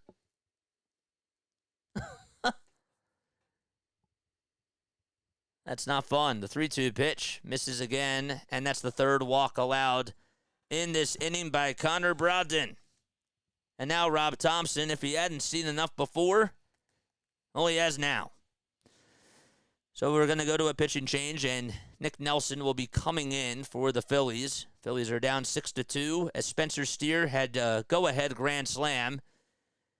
His first of his career in the top of the 10th. And we have another pitching change. The Phillies will be right back. Not you, JJ, some random guy. I'm missing this chat. I'm not even keeping up with everything. Y'all are chatting, and I can't keep up with the chat. You know what I mean? In case you guys are new to the channel, though, my name is Jason Joseph. This is Play-by-Play with JJ. I will be on tomorrow night on Philly Take with RB doing the Sixers game. And on my channel, we have DFJ doing the game, covering for us on here. And Snowman will be doing the Phillies game tomorrow night, weather permitting, if that game will be played. If you do enjoy my content, make sure you like and subscribe. We give you the best play-by-play that we possibly can. We grind. We really do. And we do this for reps. And we also do this because we want to grow a community, get more people involved, give more people access to listen to a radio-esque play-by-play call, but also, interact with you guys on here as we do it. You know what I mean? So, I appreciate that. Appreciate all the love and the support. DFJ, what's up, man? Thanks so much for coming on. DFJ's like, whoa, bro, you have a lot of people. I don't like Schwarber leading off. Well, hey, it is what it is. It's not really my biggest concern. I'm more concerned. If you're more concerned, I'm not saying that you are, Larry. I'm not saying you. I'm saying that if there are other people that are more concerned about Kyle Schwarber leading off than this Phillies bullpen, there's a problem. That's all I gotta say. There's literally so many more problems. Literally. Braves won in 2021. Phillies lost in 2022. Yep, you guys had yours. For sure. So here comes Nick Nelson. He's in his 5th season with the Phillies. He's pitched in 70 games and is 5-4 during that time. Elly De La Cruz will be stepping up to the plate and batting on the left side for the first time today. First pitch on the outside corner at 94 miles per hour for a strike. De La Cruz is 1-for-4 today, all 4 times batted on the right side of the plate. 2 outs in the 10th, and a runner at first. The 0-1, right down Broad Street for a called strike. He did strike out against Alvarado in the 9th, and that was a big out at the time. Phillies will be up next. They're 1 strike away from coming up in the bottom of the 10th. The 0-2 pitch, fouled back again. So leading off for the Phillies in the next inning, it should be Whit Merrifield. Stott will be the ghost runner, and Marsh will be in the on-deck circle. They'll be 8-9-1. No balls, 2 strikes. And the 0-2 pitch misses by a hair. Outside. Elly still is looking for his first homer of the season. Just batting .267, but we know that he can get hot at any time, like a stove. The 1-2 delivery, change up, that's in the dirt.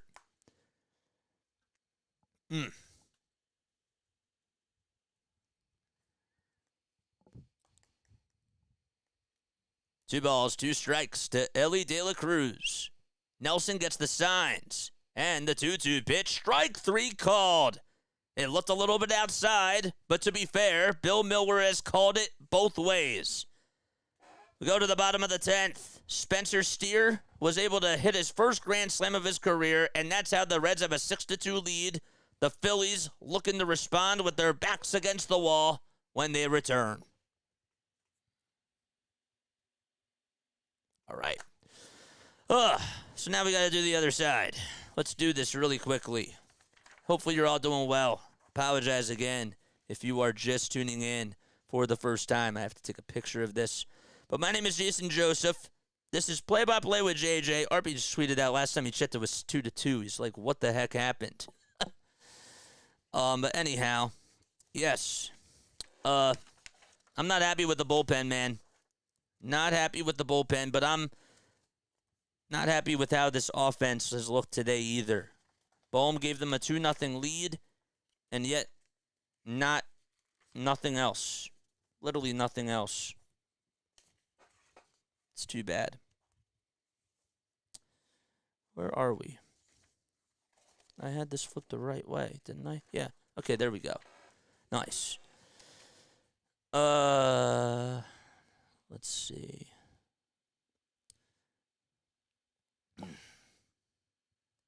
I literally do still keep score. All right, so Schwarber. Flyers tied it up. Oh, there we go. Nice. That actually makes me feel better. So again, Stott will be the ghost runner. And leading off will be Whit Merrifield. It'll be Merrifield, Marsh, and Schwarber coming up for the Titans as they trail 6-2 in the bottom of the 10th. We have a couple of defensive changes as well for the Reds. Fairchild, I believe, is going out to left. I have to double check, though, and we'll be willing to do that right now. And Stevenson is going to be catching now for the Reds. Stott leads off over at second base. He's the ghost runner. And here comes Merrifield, who takes a ball down low. It's TJ Antone, who's in for the Reds to pitch this bottom of the 10th. Pitched in 5 games last year. And at a 1.59 ERA. The 1-0 pitch in there for a called strike at the knees. A sinker at 92 miles per hour.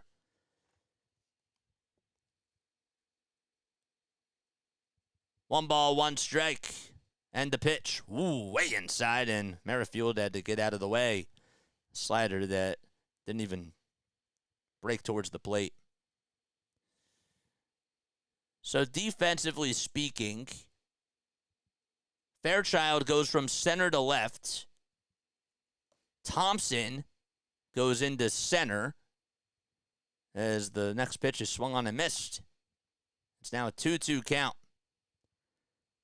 Marsh waits in the on-deck circle, and Stevenson will be catching. 2 balls, 2 strikes to Merrifield, and the next pitch taken down low, and the count is full at 3-2.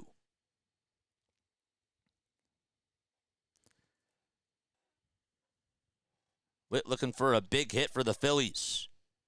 The payoff pitch inside, and Merrifield draws a leadoff walk.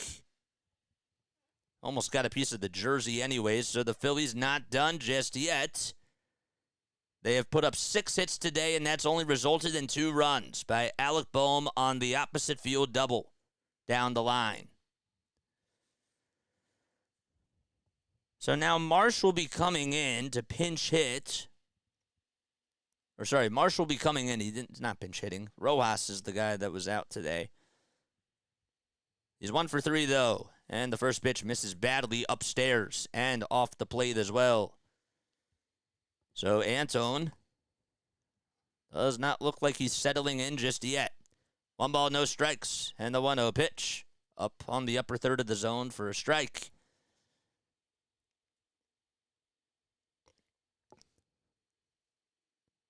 Brandon Marsh had a stolen base earlier in the game.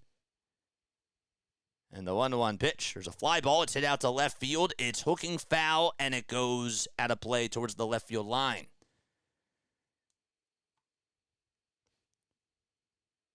Man, I don't know how Marsh keeps his beard wet. That's just awesome. Buck Farmer is warming up in the visitors' bullpen for the Reds. 1 ball, 2 strikes. Start at second, Merrifield at first. The big 1-2 pitch. Ooh, it just missed, and a good take by Brandon Marsh on the wicked curveball. That even looked good for me to swing at. 2 balls, 2 strikes. Marsh looks like he's locked in. Will he win the battle? The 2-2 pitch. Chopped foul towards the first base dugout. And we still have a 2-2 count. Marsh went 0 for 2 in Sunday's game with 2 strikeouts, and he has struck out 5 times in 6 at-bats coming into today. The next pitch, it's bounced off or fouled off the foot of Marsh. Marsh, yikes. It was just on the right foot, the front foot there. Jeez. Rojas waits in the on-deck circle as he did come into pinch run for Kyle Schwarber when the Phillies had the go-ahead run at second base. The 2-2 on the way. It was outside, but it's a called strike 3. Oh, my gosh. To be fair, it was the same pitch that De La Cruz struck out on to end the last inning. This time it was a little bit, and maybe just barely off the plate a little bit more. Good pitch. Just not the right call, but Rojas is coming up. First pitch to Rojas, swinging a bouncer over to second base. They'll flip over to second. There's one, and that's all that they're going to get. It's a 4-6 fielder's choice, and that'll put runners over at the corners. And the Phillies are down to their final out. I think he got a fastball right down the middle. Very controversial call. And now Trey Turner coming up. Harper waits in the on-deck circle. If he comes up, he would be the tying run. 2 outs in the bottom of the 10th. Runners at the corners, and the first pitch to Trey. That was a little low, but it's a called strike. And Rojas goes over to second. So 2 runners are in scoring position, if that matters right now. Turner would then get a 2-run single if that were to be the case. The 0-1 pitch on the way, fouled back, and the Phillies are down to their final strike.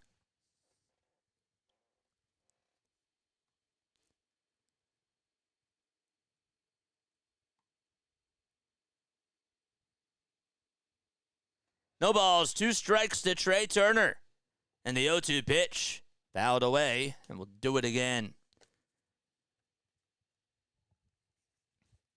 Phillies will be back on tomorrow night.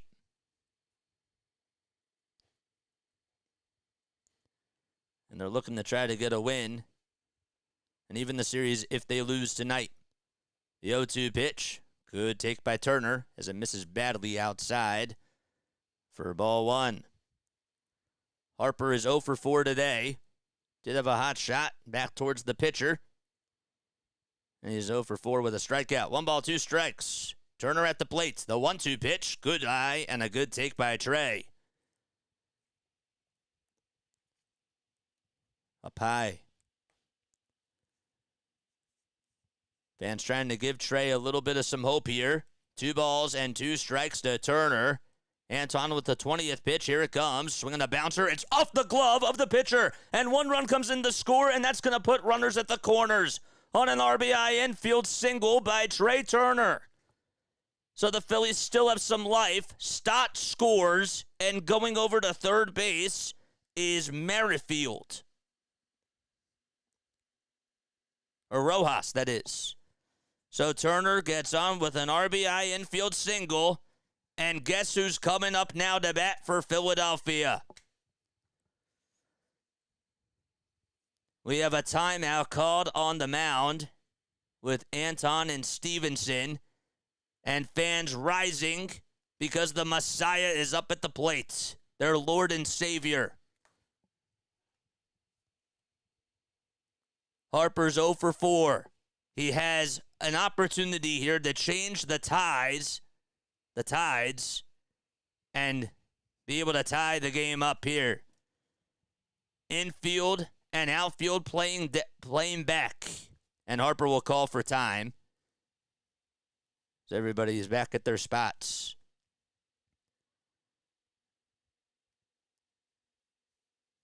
Anton gets set above the belt, just below the letters. First pitch to Harper. Good eye inside, and Turner goes over to second base. Puts runners over at second and third. Rojas at third. Turner at second. 1 ball, no strikes to Harper. Phillies still down to their final out. They're down 6-3 against the Reds. Anton gets set again, and the pitch misses outside and wide for ball 2. Realmuto waits in the on-deck circle, looking for a chance to come on up and have the baton passed to him. 13 seconds left on the pitch clock. 2 balls, no strikes to Harper. 5 seconds left on the pitch clock, and the 2-0 pitch bounced foul towards the first base dugout. Harper's had a lot of success with runners in scoring position, especially last year in the playoffs. 2 balls, 1 strike to Harper. And the 2-1 pitch, swing and a miss on a four-seamer at 94, and the Phillies down to their final strike. Just on the inside corner. That was a good pitch to throw, and Harper just barely mistimed it. Turner at second, Rojas at third. Phillies down to their final strike. Anton gets set again above the letters and kicks, delivers the pitch. Swing and a miss. And Harper goes down swinging, and that's the ball game. The Phillies lose game 1 of this 3-game series at home against the Reds by a final score of 6-3 in the 10th inning. Well, you couldn't have asked for anything better for that situation in particular. You allow a grand slam to Spencer Spencer Steer, and then the Phillies had Stott over as the ghost runner. Merrifield walked. Just wish that maybe Rojas didn't ground into the fielder's choice. You would have liked to see Marsh actually get on base with that bad call by the ump, but Turner had an RBI single, and they had a chance. They had a chance, and they couldn't do it. I love you guys so much. This was tough. This was a very tough one to swallow. Phillies lose by a final score of 6-3. First pitch started at 6:40, and it ended at 9:46 p.m. Eastern Time. 34,000 fans in attendance in 51-degree weather. And what a game that was. We will have you covered for the Sixers and for the Phillies tomorrow night on our channel. We're actually going to be on Philly Take with RB's channel, though. If you guys really do enjoy my content, make sure you guys like and subscribe. We are on for every single Phillies game, and we are on for every single Eagles and Sixers game as well. That was tough. That was a tough one to swallow, but hopefully the Phillies will get them tomorrow if they play. I love you guys, and I will catch you all on the next one. Let's read some comments before we go. Random Kid, what's going on, man? He says, go Reds. Thanks so much for coming on, man. Appreciate it. Go get Philly halftime stream to 40 likes. I want to go, man. I'm really tired. What's up, Carter? How you doing, man? Thanks so much for coming on. Appreciate you, JJ. Appreciate you, man. See you guys tomorrow. Tune in to Philly Take with RB. That's where I'll be tomorrow night. Catch you on the next one. Lila Tov, and good night. Hopefully the Phillies win tomorrow. Tough one.